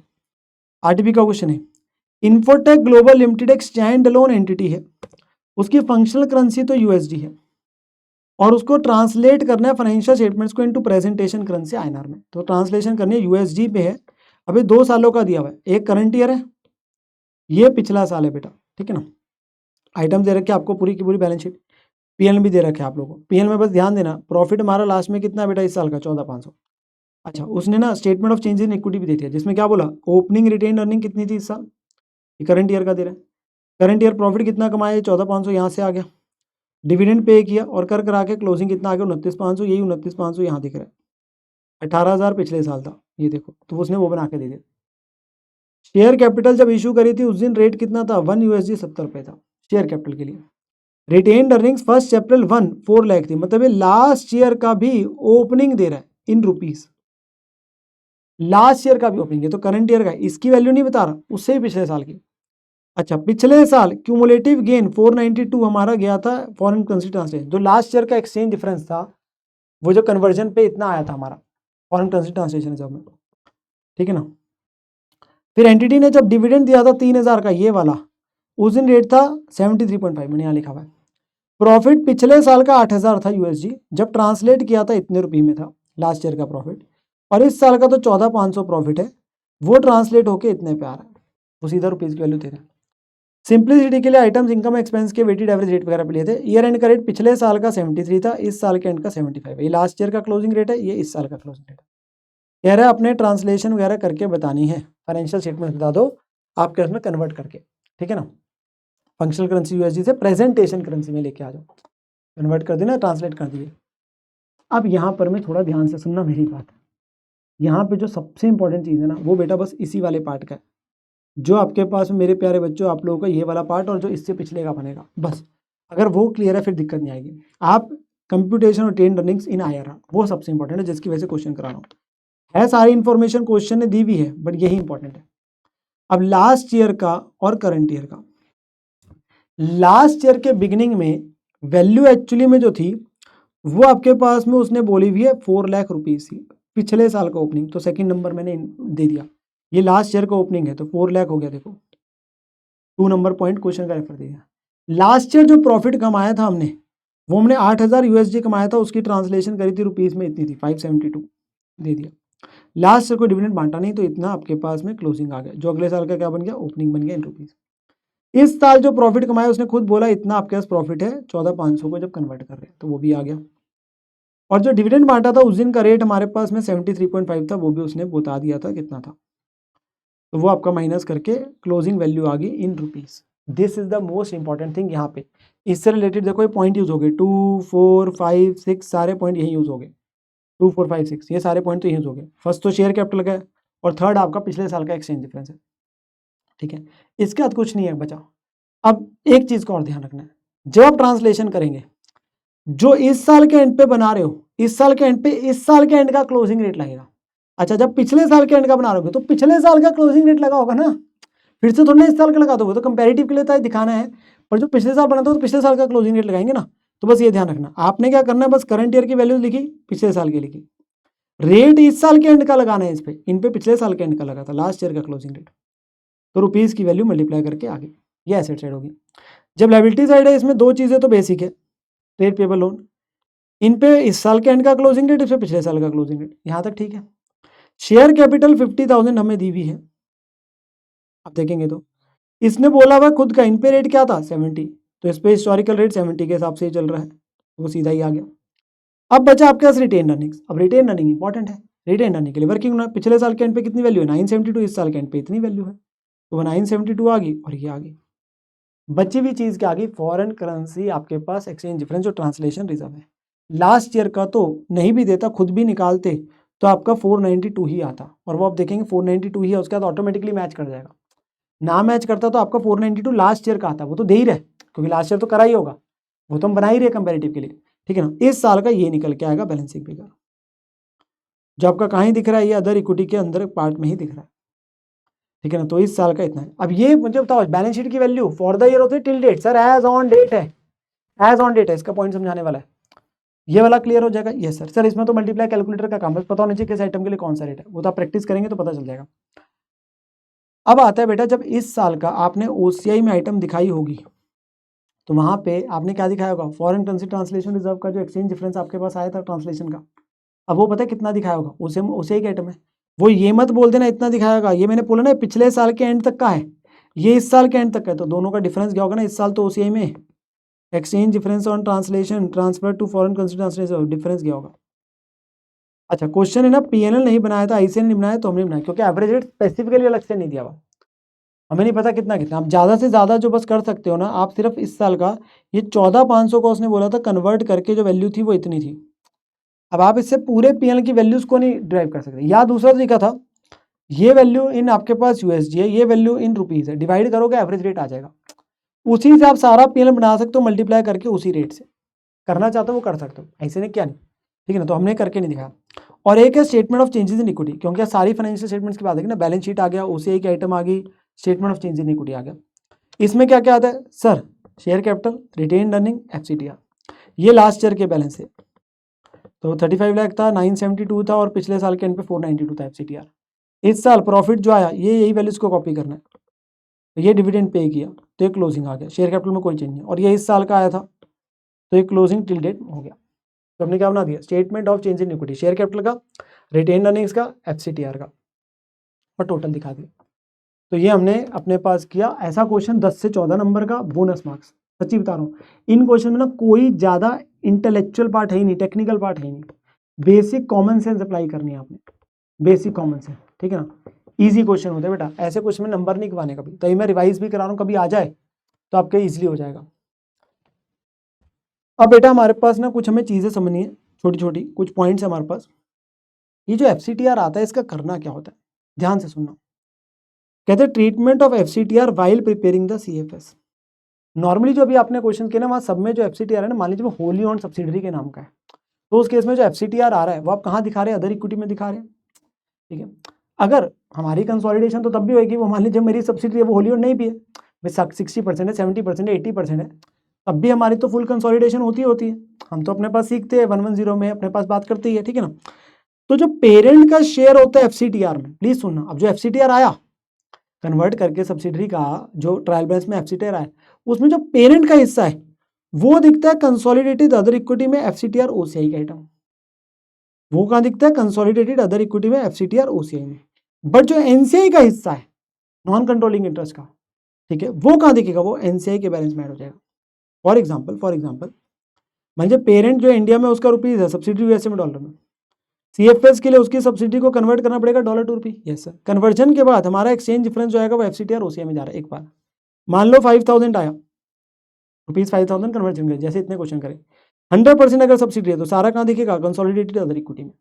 बट अगर वो मेरी 80% है, अगर वो 80% सब्सिडी तो है तो 20% एनसीआई है ना, उस केस में कैसे दिखेगा, तो इस 5,000 का 80% दिखेगा बेटा आपके पास में कंसोलिडेटेड अदर इक्विटी में, जो 20% है वो एनसीआई का जो बैलेंस है उसमें ऐड होके दिख जाएगा, क्योंकि वो इट पर्टेन्स टू एनसीआई ना, तो 20% वहां पे जाके ऐड होगा, 20% उसमें जाके ऐड होगा, ठीक है बात।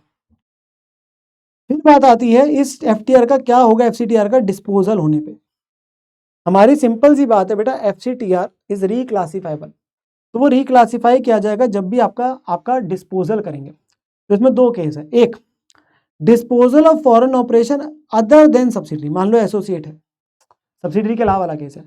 अब अगर पूरा डिस्पोज कर दिया, मान लो एसोसिएट थी 30% था, तो एसोसिएट है, मैंने पूरे का पूरा बेच दिया, अब वो मेरी एसोसिएट नहीं है, काम खत्म हो गया, 30% पूरा स्टेक बेच दिया, ठीक है ना। तो उस केस में मान लो FCTR 60 था, तो हम पूरे के पूरे को कहाँ ले जाएंगे, PNL में ले जाएंगे, क्योंकि इट इज FCTR OCI था, तो रिक्लासिफाइड टू PNL, तो ये सारे का सारा कहाँ चला जाएगा, PNL में पूरा 60। बट अगर मान लो पार्शियल डिस्पोजल है, मान लो 30% एसोसिएट थी और मैंने अपने पास 5% बेचा, 5%, तो प्रोपोर्शनेट करना है। तो अगर 30% पे मेरा 60,000 आया था, तो 5% का प्रोपोर्शनेट बनता है 10,000। यूनिटी मैथड लगा तो उतना हिस्सा PL में जाएगा, प्रोपोर्शनेट बैलेंस ही PL में जाएगा, प्रोपोर्शनेट बाकी अभी भी दिखता रहेगा, ठीक है ना। अच्छा, अगर फॉरेन ऑपरेशन डिस्पोजल सब्सिडरी का केस है बेटा, सब्सिडरी है, तो उसमें होता है फुल डिस्पोजल है या पार्शियल डिस्पोजल।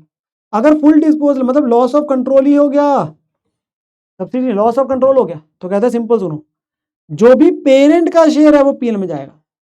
भाई NCA वाला तो होने नहीं है ना बात, वो तो आपका NCA तो अब दिखना ही बंद हो जाएगा, तो जो पेरेंट का शेयर है वो कहाँ चला जाएगा, PL में चला जाएगा। तो मान लीजिए FCTR 5,000 है, स्टेक 80% था, 4,000 तो दिख रहा था ना हमारा, तो कंसोलिडेटेड अदर इक्विटी में जो दिख रहा था, बाकी तो ऑटोमेटिकली NCA में दिख रहा है 1,000। तो हम जो ट्रांसफर करेंगे वो तो वही वाला करेंगे जो आपका दिख रहा था, सेल पे 4,000 ही तो PL में जाएगा ना, जो पेरेंट का शेयर है, बाकी तो NCA का बढ़ा है, NCA तो बंद ही हो जाएगा जब वो आपके पास खत्म ही हो गया, ठीक है ना। अच्छा, पार्शियल डिस्पोजल है, पार्शियल का मतलब है आपके पास मान लीजिए 80% था, NCA 20% था, हमने 10% स्टेक बेचा, है वो मेरी सब्सिडरी, अभी कंट्रोल का लॉस नहीं हो रहा, तो मेरा 10% कम हो गया, मेरा 70 रहेगा, है मेरी भी अभी सब्सिडी, तो मेरा अगर 10 कम हो तो किसका बढ़ा, ये सारी बातें हम सीखते हैं अपने पास में 110 वगैरह में, तो 10% किसका बढ़ा बेटा, NCA का बढ़ा, तो वो 30 हो गया। तो अब यहाँ पे पता है क्या करना है, ध्यान सुनना, यहाँ से ना वो रिक्लासिफाइड होकर PL में नहीं जाएगा, वैसे मेरा कम हुआ तो किसका बढ़ा, सर बढ़ा NCA का, तो यहाँ से जो आपके पास कंसोलिडेटेड अदर इक्विटी में FCTR OCI में दिखा रहे थे वो उठ के वहां से प्रोपोर्शनेट किसी में चला जाएगा, NCA में चला जाएगा। तो रिक्लासिफाई पेरेंट का प्रोपोर्शनेट शेयर जो परसेंटेज स्टेक सोल्ड का FCTR से कहाँ जाएगा, NCA में जाएगा। तो अगर मान लो 80% के ऊपर 4,000 था, तो हमने 10% बेचा, तो प्रोपोर्शनेट बनता है 500, तो वो 500 उठ के NCA में हट जाएगा, PL में नहीं जाएगा यहाँ, क्योंकि आपका पार्शियल डिस्पोजल है जिससे कंट्रोल का लॉस नहीं हो रहा, नो लॉस ऑफ कंट्रोल। यहाँ पे लॉस ऑफ कंट्रोल है तो आपके पास PL में जा रहा है, ठीक है ना, यही केसेस बनते हैं, इसके अलावा और कुछ नहीं है, ठीक है ना। एक छोटा सा क्वेश्चन भी है इंस्टीट्यूट का, इसमें मैं डिस्कस कर लेता हूँ। वैसे तो ऐसा क्वेश्चन हम अपने पास कहाँ करते हैं, अपने पास लॉस ऑफ कंट्रोल वगैरह की बातें करते हैं अपने पास में 110 वगैरह में। पेरेंट P ने एक्वायर किया था 90% ऑफ सब्सिडरी कुछ साल पहले, तो 10% NCA होगा। उन्होंने अपनी सारी इन्वेस्टमेंट 90% की बेच दी 1,500 लाख में, नेट एसेट से 1,000 और NCA कितना था 100 लाख। तो बेटा अगर इतनी इन्फॉर्मेशन से बात करूँ मैं आपके पास सिंपल, तो पैसे कितना है 1,500 बैंक में 90% के नाम के, नेट एसेट्स खत्म हो जाएंगे 1,000 के, NCA खत्म हो जाएगा 100 से, तो NCA का क्रेडिट है वो डेबिट हो जाएगा 10%, net assets 100%, INA 1,000, GP goodwill का बताया नहीं था, तो मेरा अब क्या गेन ऑन डिस्पोजल 600, वो PL में जाएगा। ये आपका सेल ऑन डिस्पोजल वाली बात आ गई जो हम ऑलरेडी कर चुके होते हैं। अब यहाँ पे एक और चीज़ बोल रहे हैं, कह रहे हैं कि इसका ना रिजल्टिंग कुछ ट्रांसलेशन रिजर्व भी था इसका, जिसका क्रेडिट बैलेंस था 180 FCTR, जो आपके पास में टोटल में 200 था, पर अभी आपका P का हिस्सा कितना बनता है 180, और बाकी जो 10% था वो NCA में दिख रहा था। बस सवाल ही उठ के आता है जो NCA वाला हिस्सा है 20, भाई वो तो ऑलरेडी इसके अंदर में जुड़ा होगा ना, तो उसका कुछ नहीं करना। हाँ, जो 180 आप दिखा रहे थे 200 में से 180 आप दिखा रहे थे कहाँ पे, FCTR OCIR में, वो उठ के PN में चला जाएगा, जो पेरेंट वाला हिस्सा। ये मेरा ये वाला पॉइंट है जो मैंने ये सिखाया, ठीक है ना। तो ये आपके पास कहाँ उठ जाएगा, PL में चला जाएगा, ये PL। तो टोटल PL में कितना गया, एक ये गेन एक ये, तो टोटल मिला के 780 PL में गया है, टोटल मिला के 780 PL में गया। मैं बस ये दिखाना चाहता हूँ आपको, बताना कि ये मत बोलना कि पूरा जो है पूरे का पूरा जो एक्सचेंज डिफरेंस था 200 वो पूरा PL में जाएगा, नहीं, उसमें से 10% हिस्सा तो NCA में ऑलरेडी एडिड है, वो तो इसी एंट्री में ऑटोमेटिकली चला गया। जो 90% है वो FCTR OCI में दिख रहा होगा ना, क्योंकि रूल तो यही कह रहा था ना कि पेरेंट का हिस्सा ही दिखता है कंसोलिडेटेड अदर इक्विटी में FCTR OCI में, बाकी तो NCA वाला हिस्सा NCA में ऐड होकर दिखता है। तो जब वो NCA में दिख रहा है तो वो तो इसी एंट्री में खत्म हो चुका है ना, तो पेरेंट वाला बचा हुआ ही तो जाएगा आपके पास में consolidated other equity FCTR OCI से कहाँ पे, PNL में, ठीक है ना।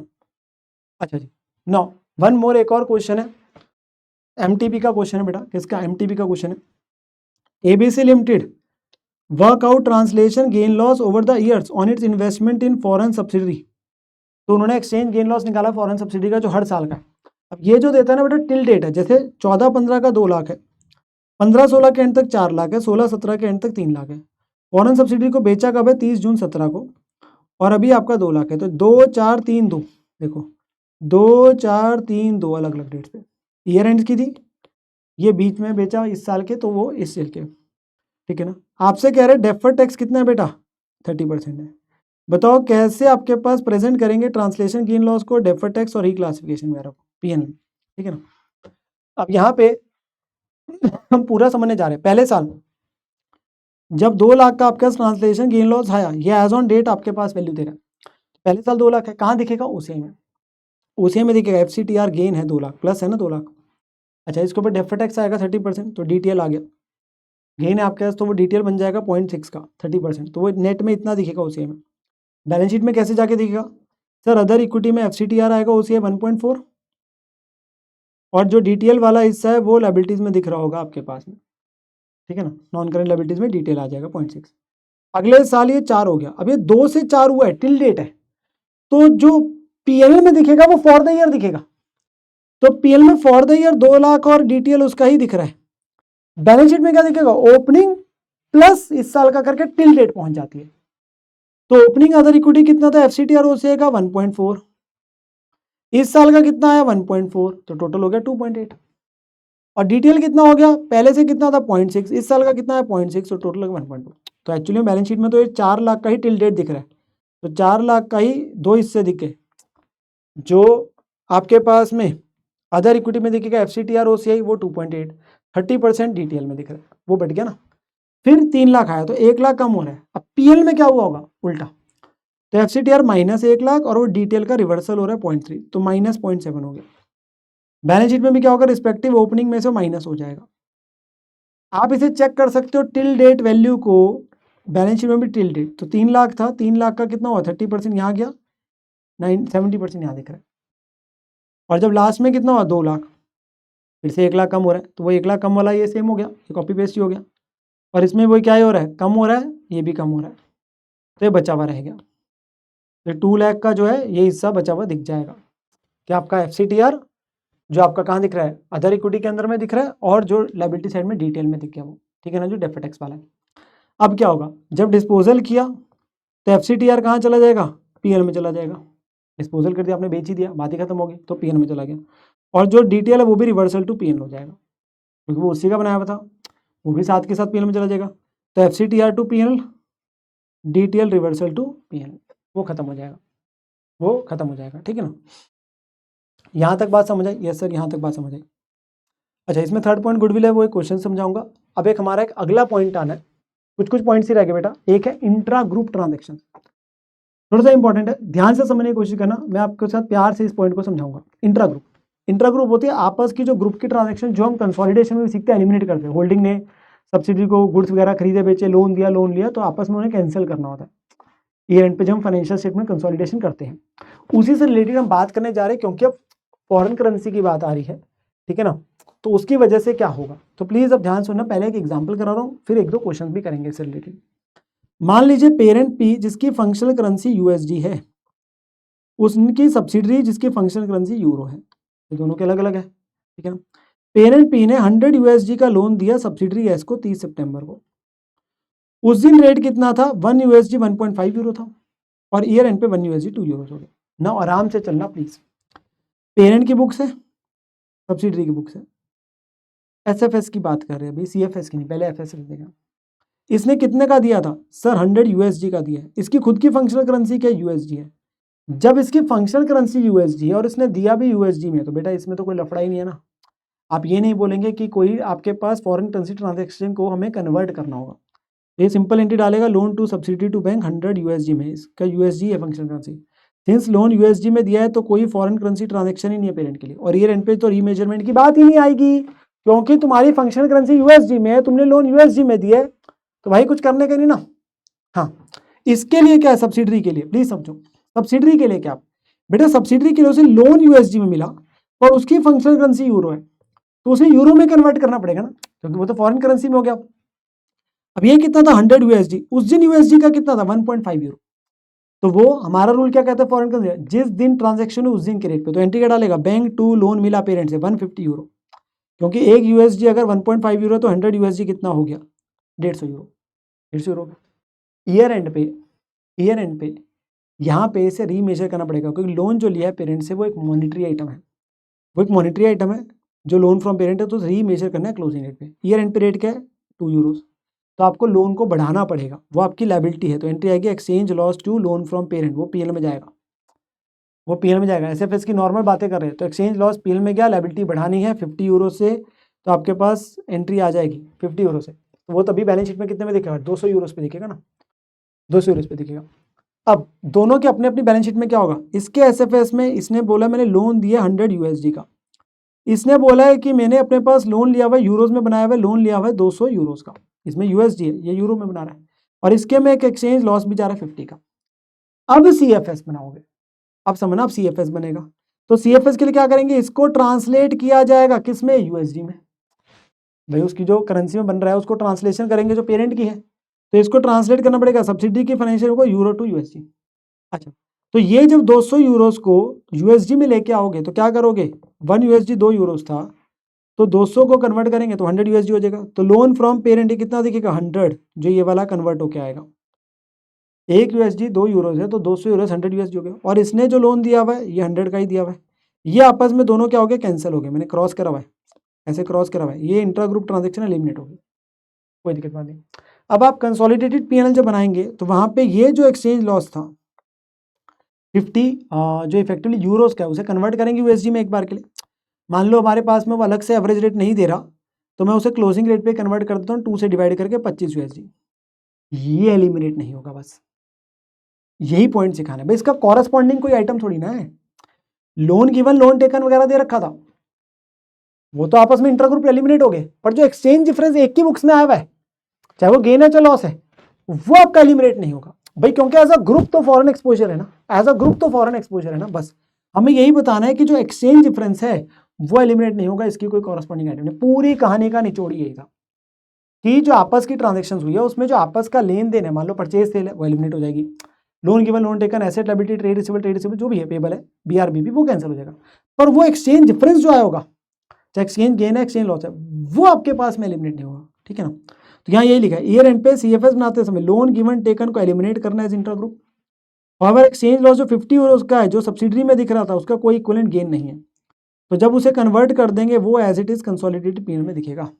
रीजन क्या है, इसको यूएसडी लेने तो पड़ेंगे ना, तो ग्रुप का तो फॉरेन एक्सपोजर है ना, उसे कल को पैसे लेने पड़ेंगे अपने पास, रीपेमेंट जब भी करनी पड़ेगी, तो as a group they have a foreign currency exposure. तो यहाँ पे उसकी सिंपल बात बोलूँ तो कोई इक्वलेंट मतलब कोई कॉरस्पॉन्डिंग आपके पास चीज़ नहीं है, एक का लॉस है तो दूसरे को कॉरस्पॉन्डिंग का गेन नहीं है, कि आप सोचो तो मैं कैंसिल कर दूंगा, loan given loan taken debtor creditor purchase sale की वैल्यू मान लो वो आपकी कैंसिल होने की बात होती है, बट आपका एक्सचेंज डिफरेंस एक्सचेंज जो गेन या लॉस है वो कंसोलिडेटेड पीएनएल में एलिमिनेट नहीं होगा, वो एलिमिनेट नहीं होगा, ठीक है ना बात। तो यहाँ पे transaction between parent entity and foreign operation में involve trade sale purchase of good, जिससे ट्रेड रिसीवेबल ट्रेड पेबल आता है, लॉन्ग टर्म लोन वगैरह दिया resulting loan given loan taken, eliminate करना इंट्रा ग्रुप को सीएफएस बनाते समय इंडिया 110 के हिसाब से, कोई एलिमिनेशन नहीं होगी एक्सचेंज गेन लॉस की, वो कहाँ जाएगा सीएफएस में under the same head, PNL या ओसीआई, मतलब जिसमें आप एसएफएस में दिखा रहे थे उसी में दिख रहा होगा, नॉर्मल पीएनएल है, बट हमने बोला था ना कि वो रीवैल्यूएशन वाली होता था, एक्सचेंज डिफरेंस वगैरह अगर वो ओसीआई का है तो वो ओसीआई में दिखेगा, एक्सचेंज गेन लॉस तो ओसीआई में दिखेगा, जिसमें आप एसएफएस में दिखा रहे हो उसी में दिखेगा, ठीक है ना। अब इसी से रिलेटेड एक अच्छा क्वेश्चन है, क्वेश्चन नंबर 8 वो कराने जा रहा हूँ, इसमें हमें पॉइंट सीखना है बेटा, पूरी कहानी आपके साथ डिस्कस करूंगा। M limited engage in the business of manufacturing of bottles, M limited क्या बॉटल्स बनाते हैं, उनका काम है, फार्मास्यूटिकल कंपनी, इनकी एक ना सब्सिडरी है ओलियन जी लिमिटेड, तो एम पेरेंट है जी सब्सिडरी है, जिसका काम है बिजनेस का, जी लिमिटेड खरीदती है फार्मास्यूटिकल बॉटल पेरेंट से, तो पेरेंट सब्सिडरी को बेच रही है, एम लिमिटेड अपनी सब्सिडरी को बेचता है जी लिमिटेड को, ठीक है ना, वो सेल करता है, जी लिमिटेड ऑल्सो बाहर से भी खरीदता है, परचेज कॉम्पिटेटिव प्राइस पे होती है। एम लिमिटेड ने फार्मास्यूटिकल बॉटल बेची जी लिमिटेड को कितने में, 12 लाख यूरो में 1 फरवरी को, कॉस्ट उसको खुद की कितनी थी, ₹830 लाख एम लिमिटेड को, ईयर एंड पे सारी की सारी बॉटल अभी भी क्लोजिंग स्टॉक के पे पड़ी है और पैसे भी देने बाकी, मतलब पैसे दिए नहीं और वो सारा इन्वेंट्री पड़ी बिकी नहीं है, यूरो फंक्शनल करेंसी है, प्लीज अब ध्यान से थोड़ा सा, एम लिमिटेड बेटा मेरी पेरेंट है, ध्यान से देखते चलो,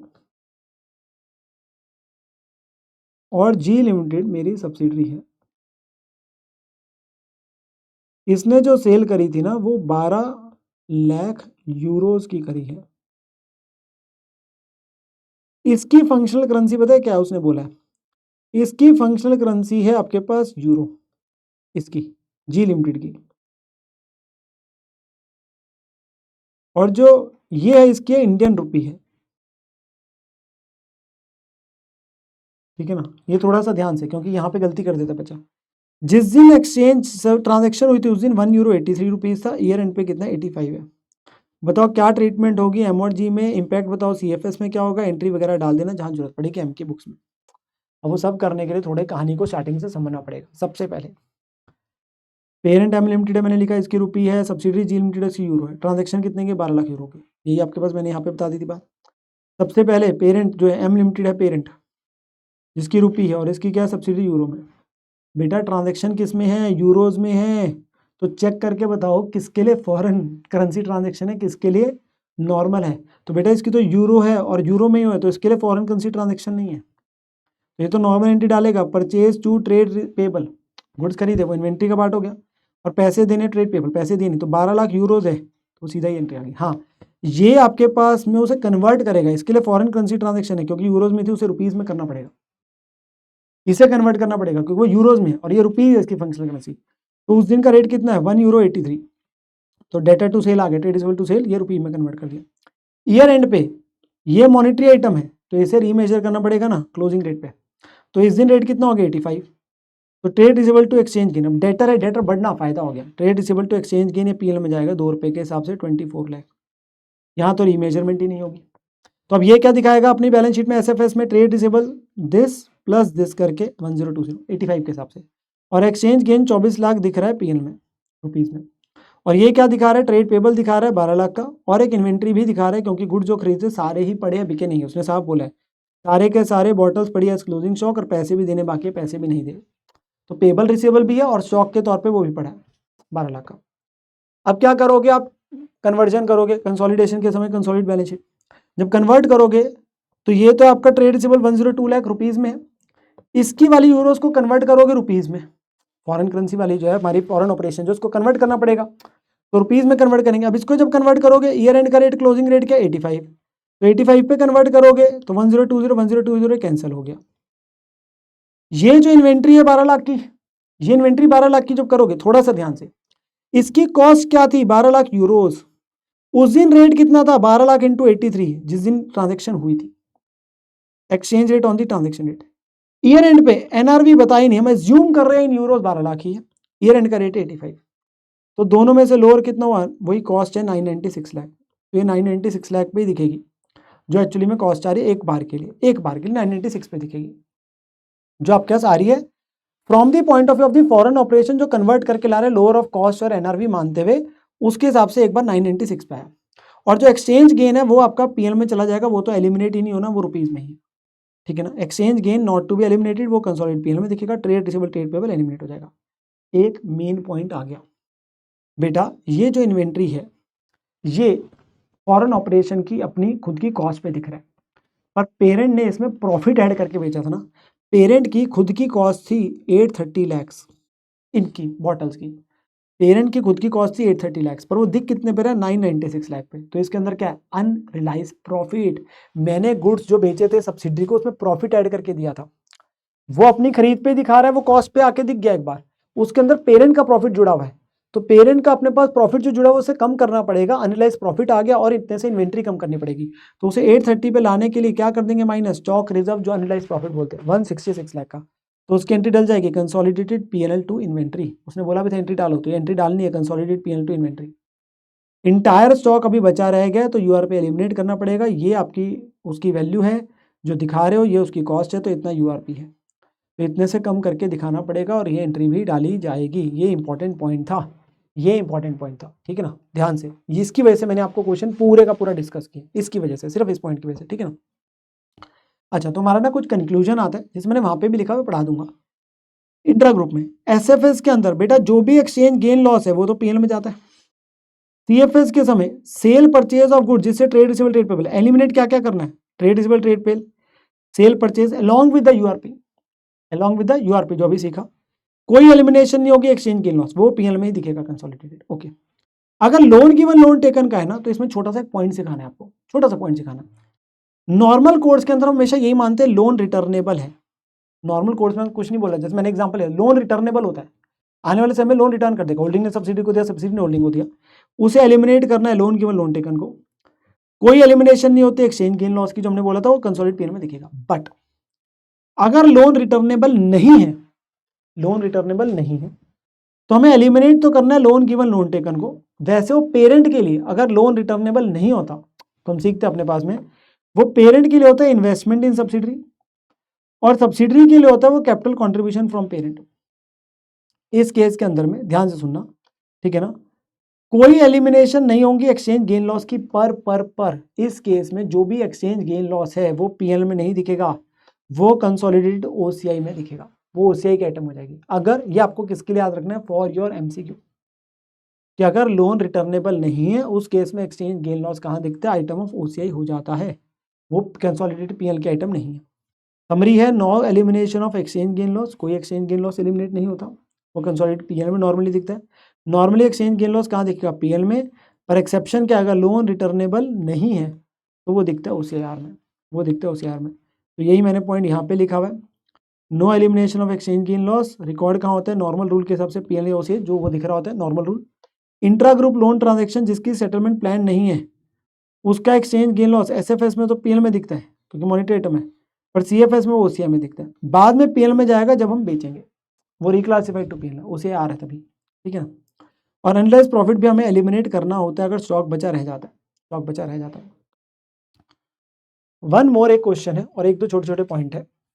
इस क्वेश्चन में 2 पॉइंट सिखाने मेरे को आपको, इसकी वजह से क्वेश्चन करा रहा हूँ, ठीक है ना। क्वेश्चन आपके पास में आया हुआ भी एग्जाम में 6 नंबर का, और आया ना बोनस मार्क्स है, देख के जाना बस एक बार, वो मैं ही करा रहा हूँ आपको। ग्लोबल लिमिटेड एक इंडियन कंपनी है जिसने एक्वायर किया 30 सितंबर को 70% of the share capital of mark limited, तो 30% एनसीए हो गया, 70% है भाई, सब्सिडी बन गई, 30% एनसीए है। एंटिटी जो है registered as company in Germany है। फंक्शनल करेंसी क्या है, रुपी है आपके पास में। फेयर वैल्यू नेट एसेट्स की क्या उसकी 23 मिलियन यूरो, क्योंकि वो तो फॉरेन में है ना, तो उसकी फंक्शनल करेंसी क्या 23 मिलियन यूरो। पीसी कितनी पे करी 17.5 मिलियन यूरो 30 सितंबर को। एक्सचेंज रेट उस दिन कितना था 82, और ईयर एंड पे एक्सचेंज रेट कितना 84। बताओ किस वैल्यू पे गुडविल को रिकॉग्नाइज करना है फाइनेंशियल स्टेटमेंट्स अब ईयर एंड पे बनाओगे। अगर एनसीए के लिए कौन सा मेथड है, पीएसएनए मेथड है, क्योंकि एनसीए के 2 होते हैं ना, फेयर वैल्यू मेथड और पीएसएनए, तो आपके पास वो पीएसएनए। अब इसमें क्या करते हो, सिंपल रूल पहले ना अपने पास 103 110 में जो सीखते हो वो लगाओ। तो क्या है सर, पीसी 70% के लिए 17.5 मिलियन है जो पीसी पे करी, एनसीए का 30% का ऐड करना है, माइनस आईएनए करना है 100%। आईएनए कितने आपके पास में बेटा 23 मिलियन, क्योंकि पीएसएनए मेथड है तो 23 मिलियन का ही 30% हो जाएगा, ये आपकी गुडविल आ गई। ये वैसे पार्शियल गुडविल होती है, ठीक है ना, क्योंकि पीएसएनए मेथड है। अब ये आपकी डिटर्मिन एक बार के लिए गुडविल इन यूरो कब हो रही है, 30 सितंबर को। बट हमसे पूछा गुडविल की वैल्यू बैलेंस शीट में कितनी दिखानी है, तो बेटा हमें जब बैलेंस शीट में दिखाने की बात करें तो हमें क्लोजिंग रेट लेने का है, 84 ही लेना है। तो 84 के हिसाब से बताना है कि गुडविल जब बैलेंस शीट में दिखेगी तो 84 के हिसाब से दिखेगी सीएफएस में ईयर एंड पे, तो वो इतने पे दिखाई जाएगी। बस मेन पॉइंट ये था, और यही पॉइंट मैंने यहाँ लिखा था। गुडविल जो आती है acquisition of foreign operation initially measure functional currency में होती है, सब्सिक्वेंटली ट्रांसलेट किस पे होगी, क्लोजिंग रेट पे होगी, जो बैलेंस शीट डेट का रेट है। क्वेश्चन का रेफरेंस भी देके रखा होता है, ठीक है ना, वो क्लोजिंग रेट के हिसाब से होना। दूसरा जो क्वेश्चन का पॉइंट है वो और इजी है। मार्क लिमिटेड ने गुड्स बेचे थे 2.4 मिलियन यूरो के, 2.4 मिलियन यूरो के, ग्लोबल लिमिटेड को 4.2 मिलियन यूरो में। तो एक ने दूसरे को अपने पास में यूरो में अपने पास सेल करी during the year ended. Exchange rate कितना था, जिस दिन खरीदे थे ग्लोबल लिमिटेड ने 83, ईयर एंड पे 84 है। इंटायर गुड्स जो खरीदे थे वो आपके पास अनसोल्ड ही है, सारे के सारे बचे रह गए। बताओ अनरियलाइज प्रॉफिट आपके पास में जो है वो टू बी एलिमिनेट जो होना है। अब यहाँ पे बेटा आपके पास में साफ हो रहा है, यहाँ पे आपके पास में साफ हो रहा है, प्लीज समझेंगे मेरी बात को। होल्डिंग सब्सिडी के बीच में ट्रांजेक्शन हो रही है, 2.4 मिलियन वाले 4.2 मिलियन में दे रहे हैं, तो आपके पास क्या होगा, सेल प्राइस कितनी है 4.2 मिलियन, उसके अंदर अनरियलाइज प्रॉफिट कितना है सर 1.8 मिलियन, क्योंकि 2.4 मिलियन उसकी कॉस्ट है। एक्सचेंज रेट जिस दिन गुड्स खरीदे थे उस दिन था 83 के हिसाब से, तो अनरियलाइज प्रॉफिट भी जो एलिमिनेट होगा ना वो आपके पास उस दिन की जो ट्रांजेक्शन जिस दिन हुई थी उस दिन के रेट के हिसाब से होगा, अनरियलाइज प्रॉफिट यूआरपी जो आ रहा है, ठीक है ना। तो यहाँ पे इनकम एक्सपेंस जो होता है हमारे को क्या बोला जाता है, ट्रांसलेट होगा एक्सचेंज रेट जिस दिन ट्रांजेक्शन हुई, हम उसी पे दिखाते हैं। जिस दिन ट्रांजेक्शन होती है उसी दिन के रेट पे आपकी ट्रांजेक्शन रिकॉर्ड हुई होगी, यस सर, तो आपका उसी से होगा। तो परचेज ऑफ इन्वेंट्री एक एक्सपेंस है, तो आपके पास exchange rate on the date of purchase is taken for calculation of unrealised profit, जिसे एलिमिनेट किया जाएगा, यहाँ पे ना मैंने पॉइंट आपके लिए लिख के भी रख दिया, रेयर क्वेश्चन है, एक लौता है कि एनालाइज प्रॉफिट। एक तो पीछे सिखाया, वहाँ तो साफ पता चल रहा था वो रुपीज़ वगैरह की वैल्यू सारी करके दे रहा था, 166 लाख जब आया था। यहाँ सीधा बात करी उसने, यूरो वगैरह से लेके इतना है, तो वो कन्वर्ट किस पे करना है, in foreign currency at the exchange rate, जिस दिन ट्रांजेक्शन हुई थी उस दिन के रेट पे, जिस दिन ट्रांजेक्शन हुई थी उस दिन के रेट पे बेटा, ठीक है ना। अच्छा, छोटे छोटे ना 1-2 पॉइंट और है, इंडेक्स खत्म है हमारा। एक, translation of financial statements of the entity into presentation, ये बिल्कुल वही है जो अभी क्या, मतलब अगर किसी और वजह से भी आपको ट्रांसलेशन करनी पड़ती है, ठीक है ना, तो entity may decide to present it financial statement currency other than its functional currency, मतलब फॉरेन करेंसी में प्रेजेंट करना चाहते हो, ठीक है ना। It can happen when the books of entity are maintained in the functional currency, but उसको submit करनी है किसी और करेंसी में। हमने सीखा ना, वो आपके पास में सब्सिडी वगैरह है तो कंसोलिडेशन के लिए भेजना है, वो वाले सारे केसेस आ रहे हैं, जब भी आपको कन्वर्जन करनी पड़ेगी, ठीक है ना, ट्रांसलेशन। सेम प्रोसीजर अप्लाई होंगे जो भी सीखे थे, कोई उसमें चेंज नहीं है। तो जब भी ट्रांसलेशन करनी है किसी और करेंसी में, तो वो जो सीखा है वही बना, फॉरेन ऑपरेशन वाले नियम। अच्छा, क्या फंक्शनल करेंसी कभी चेंज हो सकती है, मतलब पहले आपकी फंक्शनल करेंसी रुपी है, फंक्शनल करेंसी चेंज करो डॉलर में, या डॉलर से पाउंड, या डॉलर से रुपये, ऐसा करो, चेंज इन फंक्शनल करेंसी। एक बार एंटिटी की फंक्शनल करेंसी डिटरमिन हुई, जनरली चेंज नहीं होती unless there is change in the underlying transaction events and conditions. अगर कुछ ऐसी चीज चेंज हो रही है जिसकी वजह से जो प्राइमरी सेकेंडरी फैक्टर थे जिस पे बेस किया था उसमें कोई चेंज वगैरह आ रहा है, अगर सर्कमस्टांसेस चेंज हुआ और change in functional currency appropriate है, तो वो चेंज अकाउंट फॉर होता है prospectively from the date of change. जिस दिन चेंज होगा उस दिन से आगे से हम अपने पास लगाना शुरू कर देंगे अपने पास में नई वाली आपके पास फंक्शनल करेंसी को, ठीक है ना। अकाउंटिंग के लिए सारी आइटम्स ट्रांसलेट करी जाएंगी न्यू फंक्शनल करेंसी में using the exchange rate at the date of change. जिस दिन चेंज करोगे उस दिन जो भी आइटम दिख रही होगी हमारी वैल्यू आपके फाइनेंशियल में, उनको सब पे आप नई वाली फंक्शनल करेंसी से कन्वर्ट कर दोगे। जब नई वाली से ही कन्वर्ट करोगे सेम डेट पे, तो कोई आपका एक्सचेंज डिफरेंस ही राइज नहीं होगा, ऑब्वियस सी बात है, क्योंकि उस दिन जब से चेंज आया तब से न्यू करेंसी लगा दी ना फंक्शनल करेंसी। मान लो डॉलर से रुपी कर रहे हो, पहले डॉलर थी फंक्शनल करेंसी, अब फंक्शनल करेंसी रुपी होगी, तो उस दिन सारी आइटम्स को कन्वर्ट रुपीज में कर दोगे उस दिन के रेट पे, और आगे से वही लगाना है, तो ऑब्वियस सी बात है कोई एक्सचेंज डिफरेंस आएगा ही नहीं, बात खत्म होगी। छोटा सा पॉइंट है फॉर एमसीक्यू, ठीक है ना। बस जी, आपके पास में इंड AS 21 पूरे का पूरा बेटा मैंने एक एक आपके पास जो भी क्वेश्चन था ना, थोड़ा सा भी पॉइंट वाला था, सब करा दिया बेटा, ऑलमोस्ट सारे ही क्वेश्चन आपके साथ डिस्कस कर दिए। सिंस देखिए रिवीजन है with all concepts, almost all question, so obviously क्या होता है, मुझे ये होता है कि कम समय में ज्यादा आउटपुट के लिए मैं ऑडिट अप्रोच से चलता हूँ, सॉल्विंग नहीं कराता। सॉल्विंग अपने एंड पे करेंगे, क्वेश्चंस को देखेंगे, कन्वर्जन वाले 1-2 एंट्रीज वाले क्वेश्चन है तो आपको आइडिया लग जाता है। बट एक बार इससे क्या होता है, 1-1.5 घंटे के अंदर जब आप अपने पास रिवाइज कर लें तो आपको सारा स्टैंडर्ड एक बार के लिए रिकॉल हो जाता है। अब जब आप खुद करने बैठते हैं ना तो आपके लिए ईजी हो जाता है। तो हमेशा खुद की रिवीजन तो करनी ही करनी है, उसमें कभी भी किसी प्रकार की लापरवाही नहीं। बट इस वीडियो का आपको फायदा बेटा सच में मिलता है अगर आप पेपर से पहले देख रहे हो और नहीं कर पाए रिवीजन, या इसके बाद आपके पास टाइम है तो आप खुद की जब सेल्फ स्टडी करेंगे तो भी फायदा मिलता है, ठीक है ना। तो बहुत ही मजा आया बेटा आप लोगों के साथ में, होपफुली आपको भी आया होगा इस रिवीजन वीडियो के साथ में। और भी बहुत सारे आपके पास हर रिस्पेक्टिव इंडियंस के आप लोगों के लिए रिवीजन वीडियोस आती ही जा रही है, ठीक है ना। आप अपने पास इसका भरपूर फायदा उठाएं। अबाउट दी नोट्स मैंने आपको स्टार्टिंग में बता दिया था, नीचे ही आपके पास में जो है टेलीग्राम का लिंक है जहाँ पे आप ज्वाइन करके अपने पास में जो है नोट्स वगैरह आपके मिल जाएंगे सारे जो भी है। और साथ के साथ प्लेलिस्ट भी बनी हुई है इसी चैनल पे जिसके अंदर में आप लोगों के लिए सारे के सारे जितने भी इंडियंस अब तक आए हैं उनके वन शॉट्स अवेलेबल, और जो आते आगे भी आते रहेंगे आप लोगों के लिए, ठीक है ना। बढ़िया तरीके से तैयारी करो, अपने ऊपर विश्वास रखो। लास्ट पढ़ावे हमारे पास में हमारी सीए जर्नी का हम पूरी जी जान लगा देंगे और सीए बन के दिखाएंगे, ठीक है ना। विशिंग यू बेटा ऑल द बेस्ट आप लोगों की प्रिपरेशन के लिए, आप लोगों के आगे एग्जाम्स के लिए जब भी आपने देने हैं। एंड मेक श्योर आप अपने एफर्ट्स में किसी प्रकार की कोई भी कमी नहीं रखेंगे, ठीक है ना। लव यू, खुश रहे, स्वस्थ रहे और सीखते रहे मेरे प्यारे बच्चों। Bye bye, have a great time, bye bye.